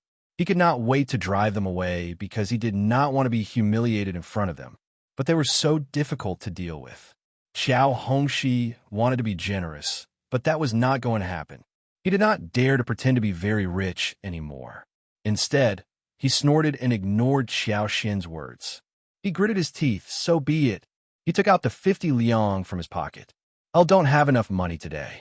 Here is 50 liang, and you can go to the Qiao family at West 6th Street. Chapter 934. One day that was not an unusual occurrence. Those esteemed ladies and young gentlemen didn't typically carry a substantial amount of money with them when they went shopping. Instead, they would simply choose whatever they desired, sign the bill, and request the manager to collect the payment from their family's accountant. However, there was a prerequisite for this arrangement. The family had to be a regular guest or a legitimate noble family residing in the capital's vicinity. Moreover, the expenses were considerable, amounting to at least several hundred liang, or even thousands or tens of thousands. Firstly, Qiao Hongxi was not a frequent patron, and secondly, the Qiao family lacked recognition. Furthermore, he had requested someone to retrieve 38 liang on his behalf. How audacious! West 6th Street was quite a distance away. The manager furrowed his brow and spoke with a courteous smile. I apologize, young master, but this is a small business that does not extend credit. Additionally, I am the only staff member present and need to attend to the store, making it impossible for me to collect the payment at your doorstep. Perhaps you could return at a later time? Manager Qiao was already affording Qiao Hongxi some face. He was providing him with an opportunity to save face. Xiao Xian and Shao Yunduan remained silent.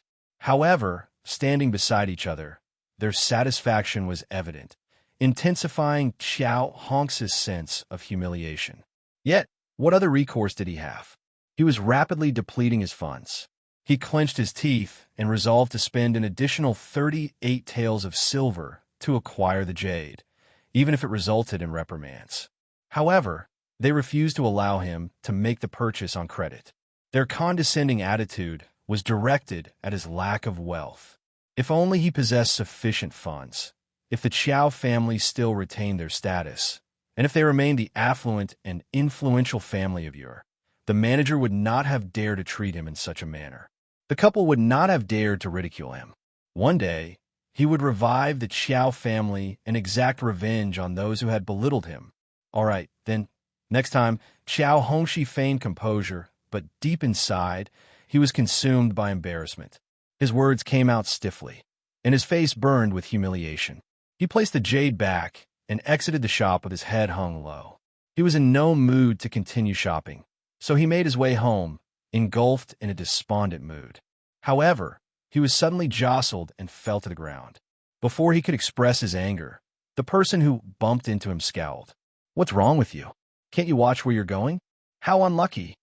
Then, with a contemptuous spit, she walked away. Qiao Hongxi angrily picked himself up from the ground. This world was filled with snobbish, haughty people. He was nothing but a servant from some family, dressed like a scholar. How dare she treat him with such rudeness? He had neither wealth nor influence. How could he be subjected to such disdain? Misfortune, misfortune. Qiao Hongxi cursed silently, regretting that he hadn't consulted the almanac that day. Annoyed by Qiao Hongxi, Xiao Xian and Shao Yunduan decided not to purchase the jade. Although Xiao Xian didn't like the item Qiao Hongxi had chosen, he bought a jade rabbit for medicinal purposes. The manager bid them farewell with a favorable impression. He smiled and saw them off. As they left the store, they exchanged smiles with each other. Qiao Xian, in particular, felt a deep inner joy. In the original host recollection, this elder brother had always been as cold as her father. Every time he looked at her, it was as if she were a worthless pile of rubbish. Even when he witnessed the maids mistreating her, he turned a blind eye. Chapter 935. Shao that was not an ideal situation either. That happened to be Madame Qiao's son. That's quite satisfying. It's good to see you happy. Shall we pay a visit to the Qiao family now? Sure, let's go. It was evident that they weren't afraid to create a stir. Qiao Xian and Shao Yunduan had the advantage of a wagon, while Qiao Hongxi had to rely on his own 2 legs. Consequently, Qiao Xian and Shao Yunduan reached the Qiao family faster than him. County Magistrate Qiao hadn't provided Shao Yunduan with an introductory letter, but Shao Yunduan had written a congratulatory letter after attaining the intermediate level, serving as proof. Additionally, Qiao Xian had been born in County Magistrate Qiao's office and hadn't returned to the Qiao family in the capital since then. However, the Qiao family was aware of her existence. Furthermore, Shao Yunduan was the recommended candidate for the spring examination. Once they revealed their identities, the Qiao family wouldn't turn them away. They didn't take the wagon all the way to the entrance of the Qiao family. Instead, they alighted outside the alley, gave some money to the tea house, securely tied the wagon to the side, and walked toward the door alongside Songsher. After a while, the gatekeeper returned and invited them inside. As for the heads of the Qiao family, none of them came out to greet them. In the hall, Madam Lady Qiao, First Madam Qiao, Second Mrs. Qiao, and First Madam Qiao's youngest son, Qiao Hongming, the 4th son of the Qiao family, were present.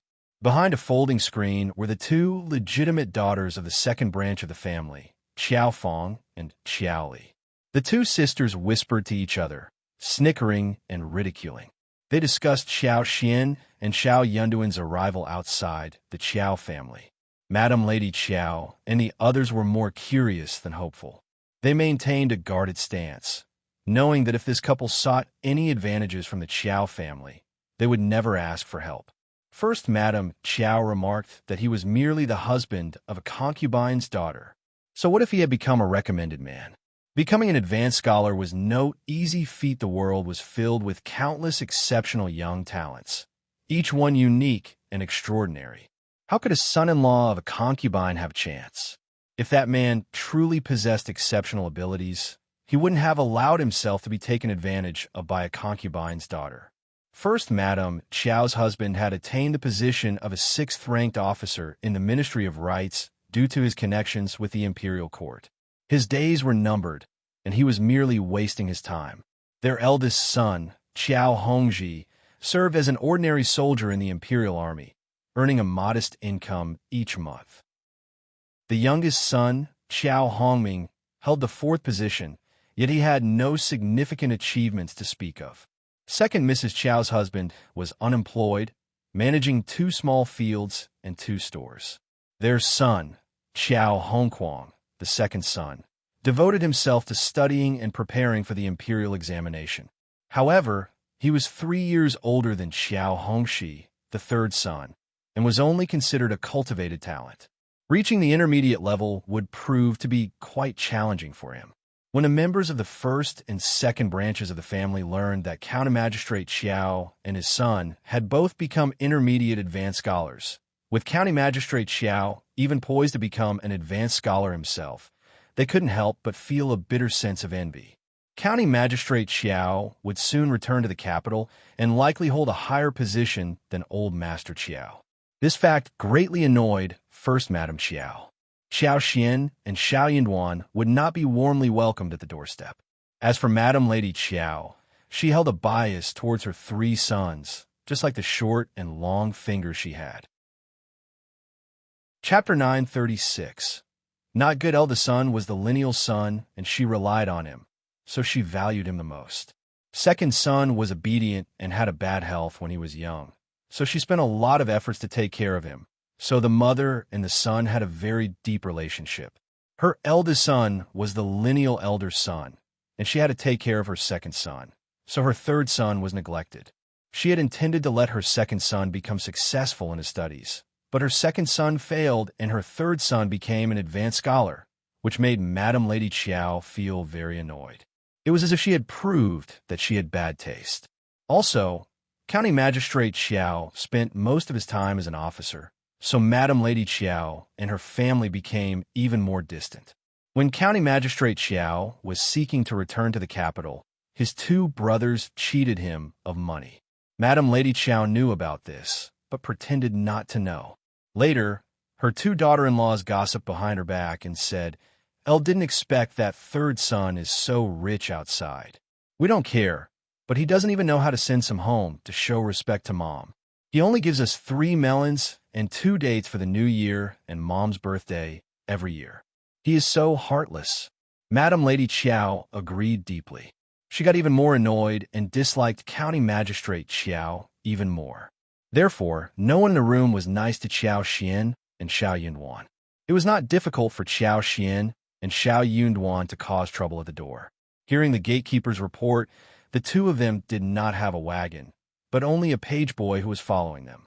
He was dressed in ordinary clothes and did not have any precious things. The whole family immediately put them in the category of those who try to steal something from them. Qiao Xian and Shao Yunduan walked into the Qiao family with Songshe and greeted Madam Lady Qiao. Instantly, countless pairs of eyes turned to the couple. Those eyes were not polite at all. They were probing and sized up brazenly. If Qiao Xian and Shao Yunduan were not mentally strong enough, they would have shivered under their stares. But they held a strong dislike for the Qiao family, harboring no intention of bowing down to them. Their tolerance had reached its limit. Qiao Xian, a member of the Qiao family, remained silent, unable to utter a word. Observing the situation, Shao Yunduan arched his eyebrows and sneered. "How impolite of you! Is this how the esteemed Qiao family treats its guests?" "Huh!" A collective gasp resonated through the room. Everyone stood there, stunned and speechless. Second Mrs. Qiao huffed in disdain. First Madam Qiao also smiled, mocking Shao Yunduan. "Impolite? You have quite the audacity." Shao Yunduan scoffed. "If the Qiao family looks down on us, they could have asked us to leave. Such despicable behavior. How dare you?" Madam Lady Qiao's anger surged. "How dare you disrespect your elders? You have no manners." "Elders?" Shao Yunduan retorted. "I have been here for a considerable amount of time, yet no one bothered to introduce you. So who exactly are the elders? Where are they? I waited at the entrance for quite a while before entering. What is the Qiao family up to?" Madam Lady Qiao's mothers and daughter-in-laws were left speechless. Embarrassment flooded their faces. Some matters couldn't be disclosed, as they would only lead to humiliation. However, this audacious son-in-law of the concubine's daughter seemed shameless beyond measure. How uncouth. It came as no surprise that he hailed from a small town. It came as no surprise that he was merely worthy of marrying the Qiao family's concubine's daughter. Chapter 937. Humiliation. Qiao Homing grew increasingly irritated and forcefully slammed the table, bellowing, "No one invited you here. You came to our doorstep, and yet you're still so particular? Take a good look at yourself in the mirror." First Madam Qiao felt a slight alleviation of embarrassment and chimed in, "Indeed." Just then, Qiao Hongxi returned. Upon hearing that Qiao Xian was present with her husband, Qiao Hongxi became livid. "Qiao Xian!" Qiao Hongxi rushed into the main hall with a stern expression. From a distance, he overheard his cousin's angry voice, fueling his fury even more. This shameless creature. His anger was not directed at Qiao Hongming, but at Qiao Xian. He firmly believed that it must have been Qiao Xian and her husband who had offended the entire family. As he stepped into the main hall, his gaze fell upon Qiao Xian and Shao Yunduan, and his expression changed. "What are you doing here?" Qiao Xian and Shao Yunduan were taken aback. Qiao Xian appeared startled, lowering her head and remaining silent. Shao Yunduan swiftly moved to shield Qiao Xian behind him, countering Qiao Hongxi. It's you who can't afford the jade. Qiao Hongxi seethed with anger and snapped at Shao Yunduan. You're Qiao Xin's husband? How dare you speak to me in such a manner? Do you have any idea who I am? Qiao Xin, why are you hiding? Come out this instant. Qiao Hongxi felt a mix of fury and excitement. This was retribution in action. These two wretches had constantly belittled him, and now it was time for him to teach them a lesson. He found himself greatly surprised. Qiao Xin seemed to have transformed after all these years. She used to be timid and submissive, barely daring to breathe audibly in front of others. Had he not witnessed it himself, he wouldn't have believed that the person standing before him today was the lowly concubine's daughter. He felt utterly humiliated by her. Qiao Hongxi was consumed with a desire to thrash her to death. Qiao Xin is my wife. Show some respect. Shao Yunduan's irritation persisted upon hearing Qiao Hongxi's disrespectful address towards Qiao Xin. Qiao Hongxi sneered. I am her elder brother, and that is how I treat her. What's your opinion? Don't you know how to properly greet people? Shao Yunduan retorted. Reciprocity is at the core of etiquette. Since you are my wife's elder brother, I treat you the same way you treat me. You don't appear to be a person of good manners either. Is everyone in the Qiao family like this? Silence. How dare you? What a disgrace. The Qiao family grew exasperated. How audacious. How audacious. How could a son-in-law of a concubine's daughter dare to come to the Qiao family and behave in such a manner? While the Qiao family may have lost their noble title, in their eyes, they still stood as an illustrious family far beyond his reach. Did he truly believe that being a recommended man at the intermediate level made him so remarkable that he garnered praise from ignorant people in that small town of merely 500 meters? They were insignificant within the capital. To the Qiao family, they were nothing. How arrogant. Just leave this place. Qiao Hongxi bellowed so loudly that his voice cracked. Shao Yunduan disdainfully remarked, Why are you shouting like that? You're no scholar. Chapter 938. So cute Qiao Hongxi's eyes widened, rendered speechless. He gasped heavily, his anger too overwhelming for words. He had never encountered such audacity. How dare she claim that he was not a scholar? It was unbearable. Nonsense. I am an advanced scholar. Yes, I hold a position at the Hamlin Academy. You, on the other hand, are no scholar. You lack scholarly qualifications. Shao Yunduan maintained his disdainful expression. How humiliating. Qiao Xin lowered her head, suppressing her laughter. Her husband was simply adorable. Do you think you have a right to make me leave? My father-in-law stated that the Qiao family would take care of me and invited me to join them when I am in the capital. Madame Yue and the others expressed caution and disgust. Don't even entertain such thoughts. Qiao Hongxi sneered. Taking care of you? You are not worthy. I highly doubt you'll ever attain the rank of an intermediate advanced scholar. Leave this place and spare yourself the embarrassment. Madame Yuzhang's face darkened. The Qiao family does not welcome individuals lacking manners. Do not tarnish the reputation of the Qiao family. Shao Yunduan asserted. That is the nature of the Qiao family. I couldn't care less. Whether I achieve the status of an intermediate advanced scholar is none of your concern. You are not the examiner, thus you hold no authority. Qiao Hongxi trembled even more, angrily snapping at Qiao Xin. You wretched girl, why are you just standing there? Are you going to allow your husband to humiliate the Qiao family? Come here. Qiao Xin quivered, timidly approaching Qiao Hongxi. Shao Yunduan panicked and tightly held onto Qiao Xin, preventing her from breaking free. Qiao Xin struggled in his grip, but was unable to escape.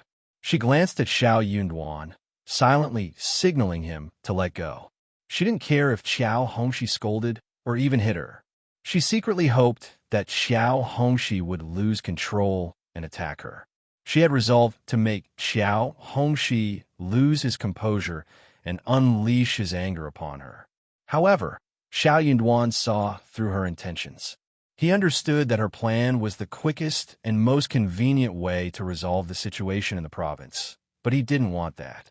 He couldn't bear to see her sacrifice herself. Qiao Xian sighed inwardly and lightly scratched his palm, surrendering.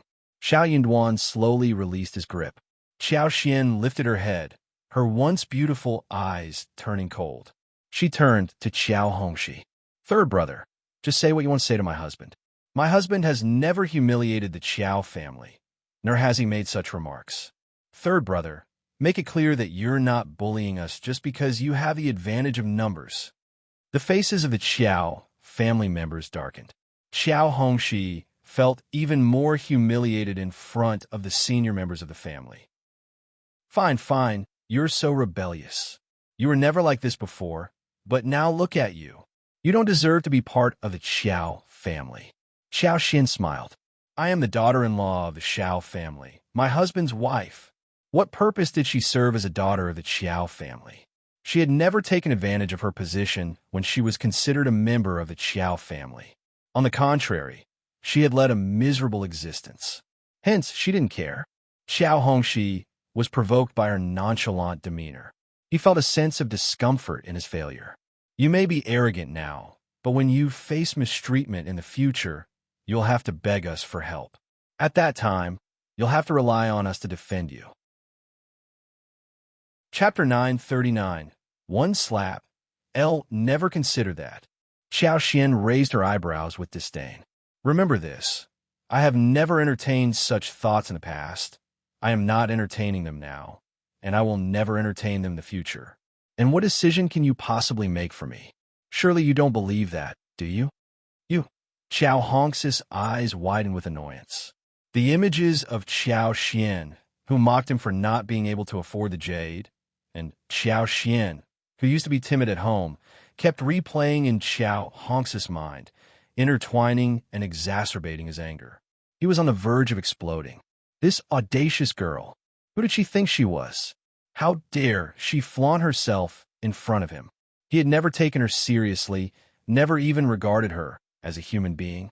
Yet, one day, she had the audacity to confront him face to face, and he seemed incapable of besting her. No one could calmly accept such a transformation. For a proud and conceited person, that was inconceivable. How dare you? Qiao Hongxi slapped Qiao Xian across the face and snarled. Today, I will teach you a lesson. Qiao Hongxi's hand tingled from the impact of the slap. However, a twisted sense of satisfaction filled him as he raised his hand, preparing to strike her again.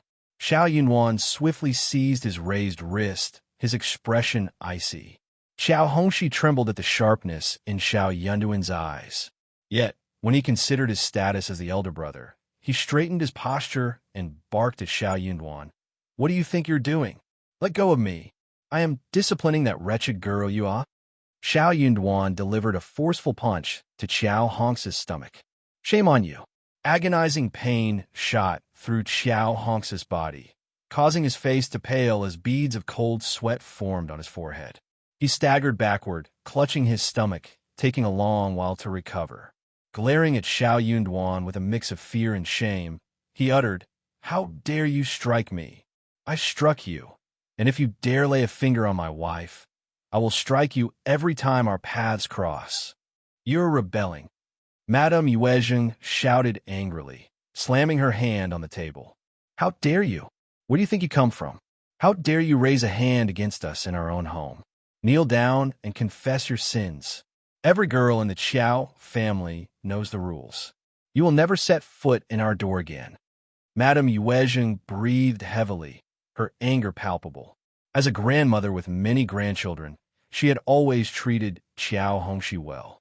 But witnessing her own lineal grandson being struck by the husband of a concubine's granddaughter ignited a fierce rage within her. It was a humiliation. First, Madame Qiao and, second, Mrs. Qiao exchanged glances, their expressions filled with delight. They eagerly anticipated the clash between the lineal and concubine's branches of the family.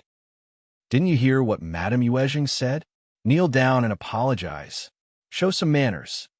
That's right, Qiao Xian, you're a daughter of the Qiao family. Don't you care about your own kin? How did third sister-in-law raise this concubine's daughter to be so arrogant? Exactly. Qiao Hongxi signaled for a maid to assist him in standing, and with one hand on his stomach, he retorted coldly, "Don't misunderstand, second aunt-in-law. Some people are born with a lowly nature, and no amount of teaching can improve them. It has nothing to do with my mother." Chapter 940. Tears. Qiao Xian removed her hands from her face, revealing a swollen left cheek. Despite the pain, she remained composed and not excessively angered. Her original plan was to provoke Qiao Hongxi into taking action, but Xiao Yunduan had intervened, causing her to reconsider. However, Qiao Hongxi had still struck her with full force, leaving a stinging sensation. Xiao Yunduan gently touched her face, filled with remorse and guilt. "I'm sorry." Qiao Xian smiled and shook her head in response. She glanced at Madame Yue Zheng and the others, a sneer forming on her lips. "Qiao Hongxi attacked me first. Are you all blind? Is the Qiao family always so shameless? Am I arrogant? No matter how arrogant I may be, I cannot compare to the Qiao family. You not only exhibit arrogance, but also distort the truth and bully others. Madam Lady Qiao, is this how the Qiao family behaves? It's truly pitiful. No wonder you find yourselves in such dire straits." "Silence! How dare you? You have no right to speak about the Qiao family. You're just a concubine's daughter, nothing more." Madam Lady Qiao was so infuriated that she nearly lost control. If Qiao Xian had been married, she would have been slapped and banished from the premises to repent. "Qiao Xian, if you refuse to kneel down and apologize, you will no longer be considered a part of the Qiao family. From this moment onward, you will be completely disowned." First Madame Qiao, and second Mrs. Qiao breathed a sigh of relief. That would be perfect. What purpose did it serve to keep such a bothersome concubine's daughter around? It would be better to sever ties and avoid further trouble upon the return of third brother and his wife. Qiao Xian planned to reveal the incident to them, intending to humiliate the couple. They had been contemplating how to assert their dominance over the couple, eager to establish a position of advantage or superiority. However, that opportunity had already presented itself. "In that case, we have no ties." Qiao Xian appeared angry and wronged. But her youth and impulsiveness became apparent when she realized Madame Lady Qiao's words. "I'm the daughter-in-law of the Shao family, and I want nothing to do with you." Xiao Yunduan sneered. "Words alone hold no weight. Will you dare to put it in writing? Write a contract. Write it now. Inform the clan to remove this wench from our family." Madame Lady Qiao bellowed. Xiao Yunduan grew even more arrogant, sneering. "Then hurry up, don't waste our time. What are you waiting for, Hongxi? Write it immediately." Qiao Hongxi sneered, filled with pride. "Yes, Grandma." With those words, he instructed someone to fetch the necessary materials for writing, fully intending to do so in front of Qiao Xian and Xiao Yunduan. He felt inwardly elated, certain that a woman without her own family's support would never find happiness within her husband's family. He planned to make Qiao Xian suffer so immensely that she would have no one to defend her. Wasn't she arrogant? One day she would weep. She would pay for her actions. Even if she knelt before her family and pleaded for forgiveness, they would not bat an eye. She was a domineering and foolish person who deserved no sympathy. As for Xiao Yunduan, he was merely a conceited man. What true skills did he possess? How could he have the audacity to participate in the spring examination in the capital? Someone would surely teach him a lesson. He was going to wait and see that happens. Chapter 941. Severance letter. Observing Qiao Hongxi's hostile glare, Qiao Xian remained calm and composed, her heart filled with a cold detachment. It was understandable that Madame Lady Qiao and the others despised her. After all, they shared blood ties, albeit with a layer of separation between them. But Qiao Hongxi, as her biological brother, had not defended her when Madame Yue declared their disassociation. Instead, he displayed a smug and proud expression. It appeared that he didn't consider her as family. Fine. Qiao Xian realized that she had no true familial connection with the Qiao family, which made things simpler. Soon, the letter of disassociation was written. Madame Yue sneered. "If you kneel and kowtow to me now, perhaps I might forgive you." Otherwise, you will never have the opportunity. You are no longer allowed to set foot in the Qiao family, and you must never utter a word about the Qiao family to anyone. If you cause any trouble, the Qiao family will not intervene. Qiao Hongxi seemed concerned that Xiao Xian and Shao Yunduan might have regrets. Before they could respond to Madame Yuezheng, he handed them the letter. Take it and leave. Remember, you are forbidden from returning to the Qiao family, and you cannot claim any affiliation with us. Xiao Xian glanced at him and smiled. I cannot accept this letter of disassociation. What do you mean? Qiao Hongxi sneered. Regretting your decision? It's too late. Madame Yuezheng and the old master of the Qiao family did not affix their fingerprints to the letter, so I'm concerned that you may go back on your word. Xiao Xian's seemingly casual remark caused an uproar within the Qiao family. How dare you? How unreasonable. Fine. Bring me the letter of disassociation, and I will sign it. Madame Yuezheng glared at Xiao Xian, her gaze filled with a desire to inflict harm. She scowled. You certainly hold yourself in high regard. First Madame Qiao sneered as well. She turned to the relative beside her and ordered, Go fetch the old master and inform him that something is amiss at home. Second Mrs. Qiao didn't want to be left behind. Bring second old master here too. Soon, the two Qiao family patriarchs returned to the mansion, their expressions far from pleasant upon seeing Shao Yunduan and Xiao Xian. Old Master Qiao exuded an air of dignity, even emitting a contemptuous snort through pursed lips. Evidently, Xiao Xian had divulged everything to the servants during their journey. They held no fondness for Xiao Xian and Shao Yunduan either. However, their overconfidence failed to intimidate Xiao Xian and Shao Yunduan. Shao Yunduan spoke. You must be the old master and second old master of the Qiao family. Please sign the contract and provide us with a letter. We shall take our leave. Shao Yunduan's tone and expression irked the two patriarchs, fueling their annoyance further. It was no wonder the entire family found these two individuals exasperating. They were insufferable. How impolite of you. You don't even know how to address me as uncle. How ill-mannered. Sign it. The second old master sneered. Are you serious? Don't you dare regret this. Xiao Xian retorted, Why would we regret it? Or is it you who regrets? Madam Lady Qiao made the promise, and you lack the filial devotion to honor it. Chapter 942, Shows Absurd. The two Qiao family patriarchs grew infuriated by their impudence. Reluctantly, the brothers signed the contract and sneered. How did the Qiao family produce a daughter like you? When third brother and his wife return, I will certainly inquire about this as their elder brother. Shao Yunduan took the letter and began reading it. Xiao Xian maintained a calm smile. Sure, go ahead and ask them. If it's convenient, you can even let me know their responses. I'm curious to see how they've been educating their children all these years. The two old masters stood dumbfounded, caught off guard by Xiao Xian's audacity. Madam Lady Qiao grew increasingly annoyed. Just leave already. Shao Yunduan gently pulled Xiao Xian. Let's go. Xiao Xian nodded and followed him, without casting a backward glance. The Qiao family seethed with anger, hurling curses at Xiao Xian and Shao Yunduan for their unreasonable behavior. They continued to blame County Magistrate Qiao and Madame Qiao for raising such a rebellious girl. It was utterly humiliating.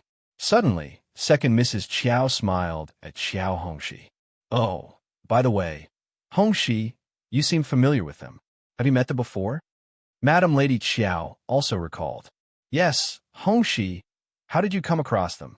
Qiao Hongxi felt somewhat embarrassed. He had been humiliated by Xiao Xian and Shao Yunduan right before his eyes. Therefore, he vaguely replied, I bumped into those two individuals on the street, and they ended up accusing and scolding me. I knew they weren't good people. They're just troublemakers. Madam Lady Qiao displayed a look of disgust. Bitches will always be bitches. They're foolish and despicable. I was concerned they would continue to bother us, but it seems it's all too easy. If anyone dares to approach our doorstep again, instruct the gatekeeper to drive them away immediately. They all nodded in agreement. Old Master Qiao chimed in. Mom, Shao Yunduan appears to be dim-witted, and he's certainly not qualified to become an advanced scholar. After the spring examination, they'll leave the capital and never return. Let's just pretend they don't exist. I don't think we need to inform the clan about this. What do you think?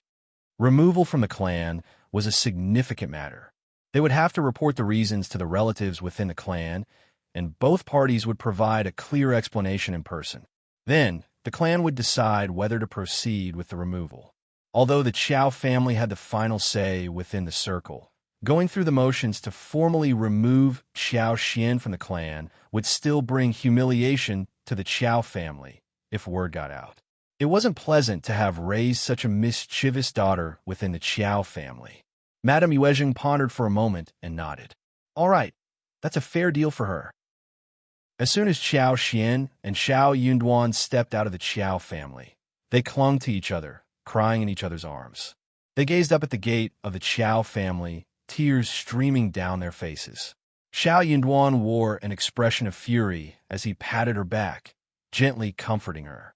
Willow Branch Alley was a bustling and populous street, filled with residents and numerous small vendors who frequented the area to sell their wares. Everyone enjoyed watching a spectacle. Many household servants and maidservants couldn't help but gather around, whispering to each other with curiosity. Chapter 943. Bullying Songshi wiped his tears and vented his frustration to the others. He accused the Qiao family of being snobbish and haughty.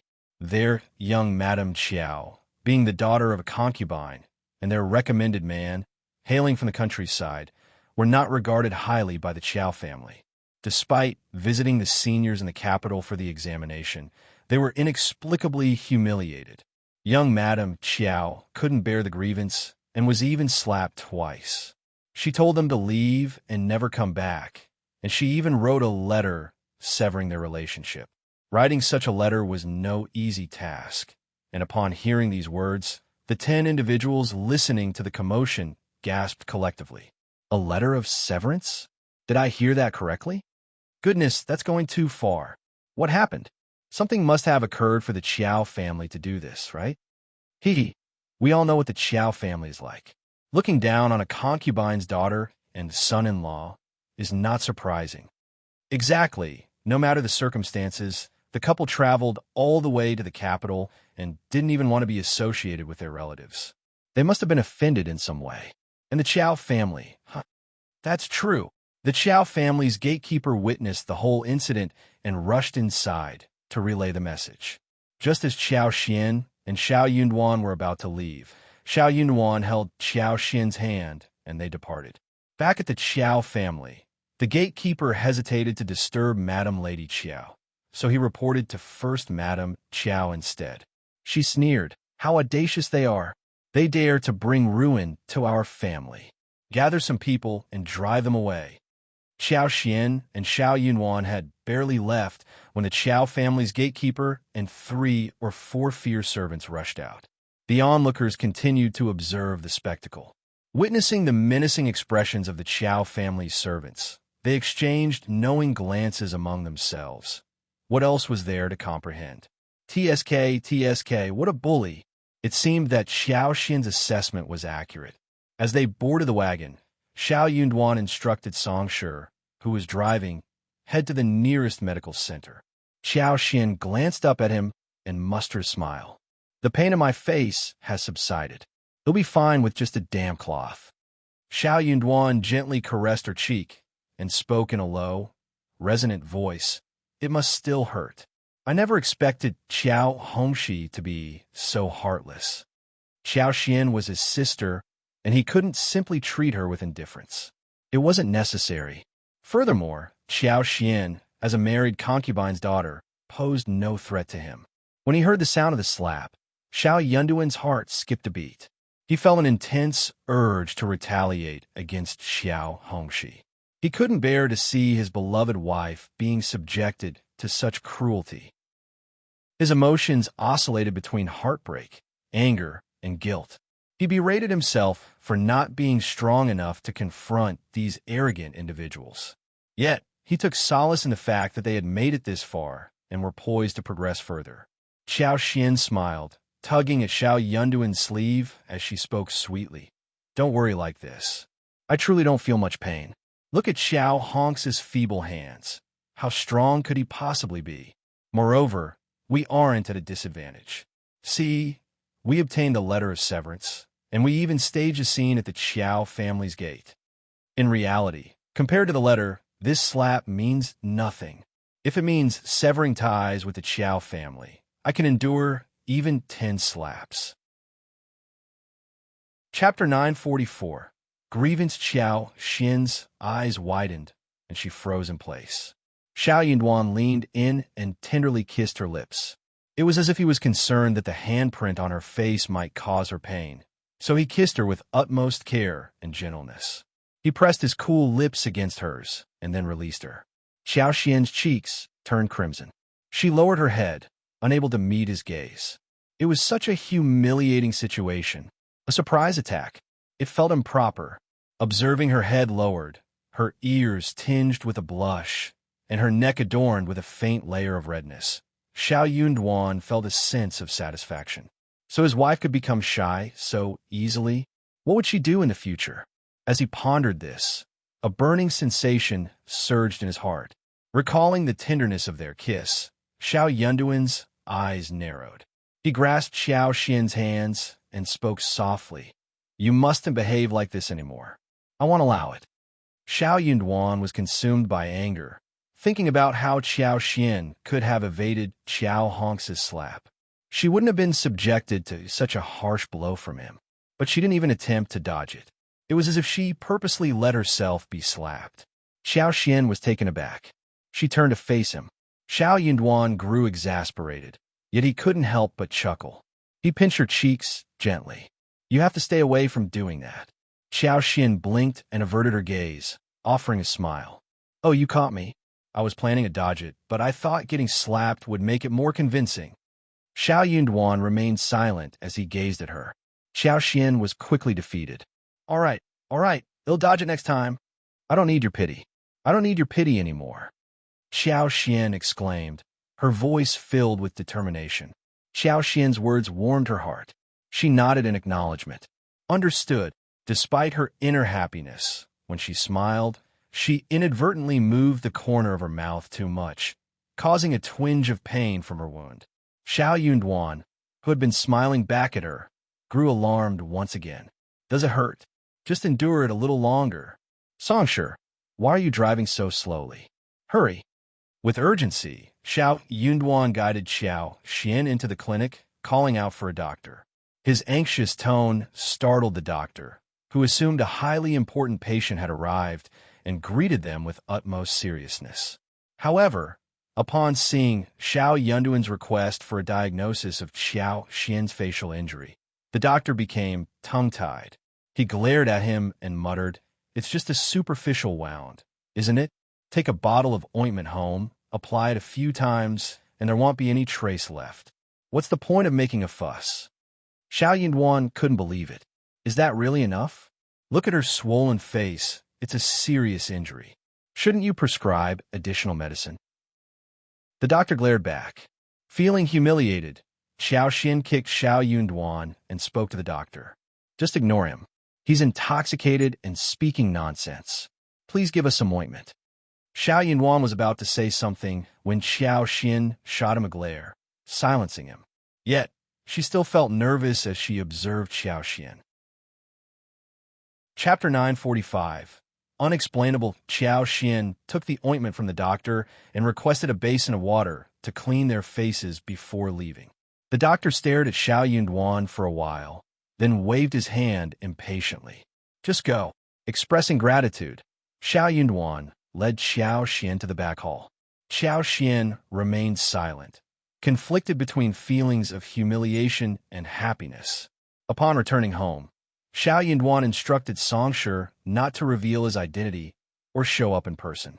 He even enlisted the help of some idlers to spread the news about what had transpired earlier that day. They didn't need to worry about the cost. The news would circulate within Liuji Alley, bringing benefits to Qiao Xian and Shao Yunduan. Considering the Qiao family's lack of popularity in the capital and their avoidance of causing trouble, it was unlikely to draw much attention from the wider city. Shao Yunduan and Shao Xian weren't naive enough to spread the animosity between the Qiao family and the concubine's daughter throughout the entire capital. However, they could ensure it circulated within Liuji Alley. That would be sufficient. If a similar incident occurred in the future, the Qiao family would find themselves at a disadvantage. Soon enough, the news began to spread throughout Liuji Alley. The Qiao family is so heartless. Absolutely. Even if she's a concubine's daughter, she's still part of the family. And she's already married, yet they show no mercy. Poor girl, her face is swollen, and she's in tears. It's just a few pennies, and the Qiao family can't even afford that. How stingy. I heard the concubine's son-in-law is a recommended scholar, and if he becomes an advanced scholar, the Qiao family will look so foolish. Exactly. We can't let them off the hook just like that. The Qiao family became increasingly frustrated upon hearing the gossip. They're just spreading baseless rumors. What do they know? They're just indulging in idle chatter. Madame Lady Qiao's appetite was greatly affected by her annoyance. The infuriating part was not that the Qiao family was accused of mistreating them. It was that the accusations were entirely unfounded. She felt deeply humiliated by the false accusations. The outsiders had no idea how insufferable Qiao Xian and Shao Yunduan truly were. Far more arrogant than anyone could imagine, the Qiao family, unwilling to be deceived, attempted to fight back. However, to their surprise, no one believed their side of the story. The idea that the concubine's daughter and her husband would be audacious enough to provoke and disrespect the senior members of the Qiao family, even demanding a letter of severance. How preposterous! Were the Qiao family out of their minds? How could they utter such absurd claims? Madame Lady Qiao realized that she had to concoct a convincing narrative. Otherwise, she would appear utterly ridiculous. After all, they were newcomers, and the son-in-law of the Qiao family was preparing for the spring examination. What purpose would they have in provoking the Qiao family? Normally, people would seek their favor to garner support, and to suggest that she had willingly requested the letter of severance. How absurd. Moreover, what about the slap on the concubine's daughter's face? Did she slap herself? The Qiao family found themselves speechless. Aside from vehemently insisting on the truth, they couldn't offer any plausible explanations. We're telling the truth, I swear. Chapter 946. Unreasonable that would make them have even less reputation. The Qiao family got increasingly annoyed. But no matter what she said, they could not defend themselves. Madame Lady Qiao got so annoyed that she could not eat. So with the two daughter-in-law's instigation, County Magistrate Qiao and Madame Qiao were cursed at full blast. They were considered as so unreliable that Shao Xian turned out to be such a rebellious person who set up the whole family. Even Shao Hongxi, as their son, was implicated. Madame Lady Qiao did not even want to speak with him for a few days. The first section of the family and the second section of the family were even more displeased. Shao Hongxi felt both angry and humiliated, but he did not blame Madame Lady Qiao, the first section of the family or the second section of the family, but Shao Xian and Shao Yunduan. It was all their fault. She had nothing to do with her family anymore, but she still caused them so much trouble. How horrible! But he had no idea where the couple lived, and he could not do anything about it. He had to keep it himself. On the contrary, Shao Xian and Shao Yunduan had been paying attention to what was going on at Liuji Alley.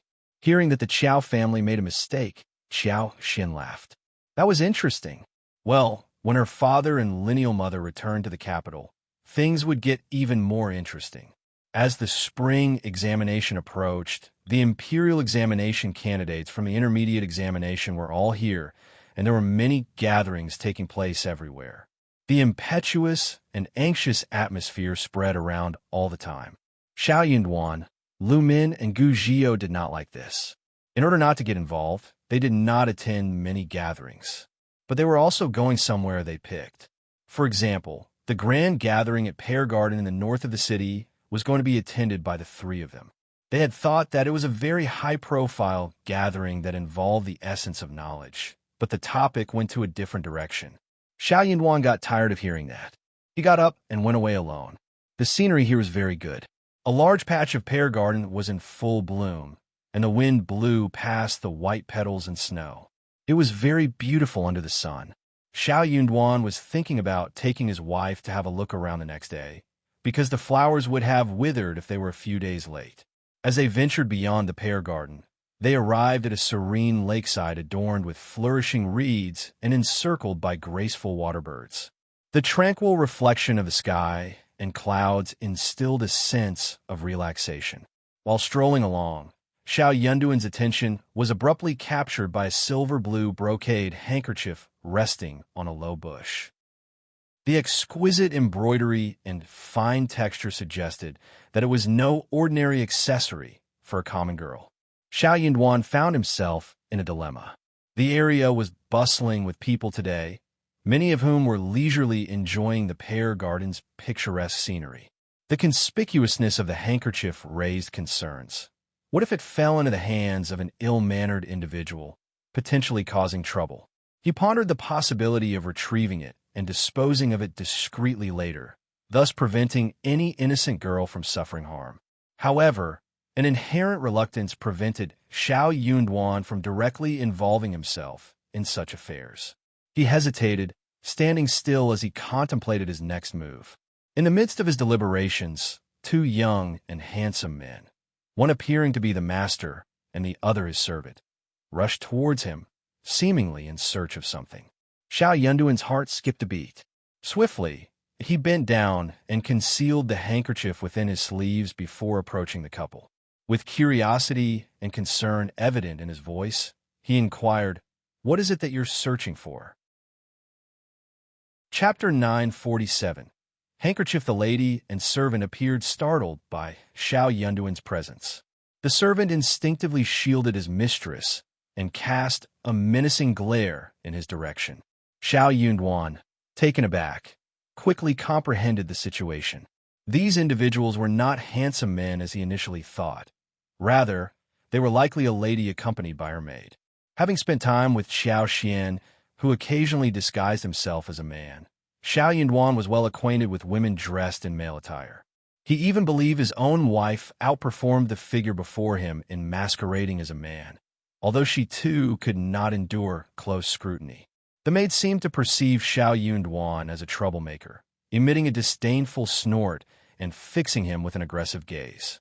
"None of your business. Step aside." Frowning, Shao Yunduan felt a sense of revulsion. However, considering the circumstances, a woman and an unfamiliar man of unknown background and character, it was reasonable for them to exercise caution. If the handkerchief truly belonged to this lady, he could return it to her. Shao Yunduan straightforwardly voiced his intention.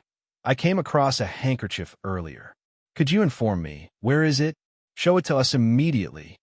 The two maids turned pale, and before Shao Yunduan could finish his sentence, the maid snapped at him, perceiving a threat in his words. Disgust mounting, Shao Yunduan retained his composure and calmly replied, "Apologies, but I am unaware of the handkerchief's owner. If it belongs to you, kindly describe its embroidery. If your description matches, I will gladly return it." The maid became furious. "You oomph," the lady interjected, her laughter tinged with intrigue, as she cast an appraising glance in Shao Yunduan's direction. "Young master, you are quite bold. My handkerchief bears an embroidery of peony flowers, with the word Xuan adorning the side. Would you like to verify?" Her final statement clearly carried a playful tone. Without scrutinizing the handkerchief closely, Shao Yunduan returned it to the lady. "No need, I believe it is yours." He nodded at her and proceeded to depart. "Young master," the lady called out, halting his departure, and chuckled. "Might I inquire about your name, young master? Are you also participating in the spring examination?" Shao Yunduan paused momentarily, deliberately ignoring her, and walked away swiftly, soon disappearing from their view. The lady, Tian Shan, found even greater amusement in the encounter. She chuckled gleefully, her beautiful phoenix eyes reflecting her genuine interest. She murmured to herself, "This person is quite intriguing. It's rare to encounter such an interesting and well-mannered young master." The handkerchief was crafted from palace-grade incense figurine, a material discernible to anyone, even those unaware of its significance. Its embroidery exemplified exquisite artistry, requiring several days for even the most skilled embroiderers to complete. Being a recommended man, Shao Yunduan possessed astuteness. He could discern that the person owning such a handkerchief undoubtedly hailed from an exceptional family. If the handkerchief were to be found in someone else's possession, it would pose a significant inconvenience. With the approaching spring examination, everyone sought advantageous connections. A great opportunity might have presented itself right before him, yet he disregarded it entirely, not even entertaining a conversation. This man proved to be truly captivating. As Tian Shanshan pondered, his handsome countenance, tall and slender like bamboo, and his captivating black gem-like eyes resurfaced in her mind. Heat tinged her cheeks, and her heart skipped a beat in response. Chapter 948. Not fighting. A shy smile graced Tian Shanshan's face. Fu, perplexed by the situation, breathed a sigh of relief. It's a good thing he understood, or else we would have given him a lesson. Indeed, Tian Shanshan replied, glancing at Fu and chuckling. Let's not speak of that again. Isn't he handsome, well-mannered, kind-hearted, and knowledgeable? Taken aback, Fu turned to Tian Shanshan. Her eyes widened as she stuttered, "Miss, you can't be." Tian Shanshan blushed, but maintained her composure. Enough, it's too early to discuss such matters. As the Minister of Personnel's direct daughter, the niece of the esteemed concubine Mei in the palace, and the cousin protected by His Highness the Fourth Prince, Tian Shanshan had her standards set high. Only a talented and handsome top-rank scholar would be deemed worthy as a potential husband. Others simply did not measure up. Yet, due to her genuine interest in this man, she cared little even if he were not the top-ranked scholar. Nevertheless, Fu was shocked beyond words, her hand instinctively covering her mouth to stifle a potential scream. What had gotten into her lady? How could she develop affections for a man awaiting the examination results? Thankfully, her lady still retained her rationality. Soon, Tian Shanshan confided in the other intermediate girls in the capital, revealing her infatuation with a candidate poised to succeed in the imperial examination. She made it clear that once the results were announced, no one would be permitted to interfere. In essence, she implied that even if other families sought to secure a son-in-law, they would have to wait until she had made her choice. Tian Shanshan held a prominent status among the noble ladies in the capital's intermediate circle and enjoyed considerable popularity. There was no favored princess in the palace, and those born of concubines paled in comparison to her. None dared to defy her wishes. The noble ladies playfully teased Tian Shanshan, eagerly inquiring about the identity of the man in question. Tian Shanshan maintained her enigmatic smile and offered no answers. She had no intention of divulging any information until everything was clarified. What if the man failed to secure the top-ranked scholar position? In that case, she had no intention of letting anyone know about her connection with him. Word of this affair spread like wildfire, reaching even the imperial capital of Xuan. People even approached Officer Tian from the Ministry of Personnel to inquire about the matter. Officer Tian could only smile helplessly, regarding it as his daughter's marriage. As long as she was happy, he and his wife trusted her judgment. If it worked out, it would undoubtedly become an extraordinary tale. Emperor Xian found the situation intriguing and grew interested. He declared that he would orchestrate a grand wedding for the newlyweds, allowing Officer Tian to bestow his daughter in a magnificent manner. Officer Tian was overjoyed. Truthfully, he was not overly concerned. He understood his daughter's prideful nature, as she regarded all noble families, princes, kings, and young masters of the capital with disdain. He had no knowledge of the identity of the imperial examination candidate, but he was confident that his daughter's choice would be to his liking. They lacked neither power nor status. What they needed were individuals of exceptional talent. He couldn't wait to welcome such a son-in-law into the family. Given Tian Shanshan's status as the revered daughter of heaven, news of the affair quickly spread throughout the capital. After all, the 8 trigrams of the top noble families held immense fascination for everyone. Xiao Xian and the other recommended men were well aware of the situation. The candidates grew increasingly restless, all attempting to discern who the fortunate individual might be.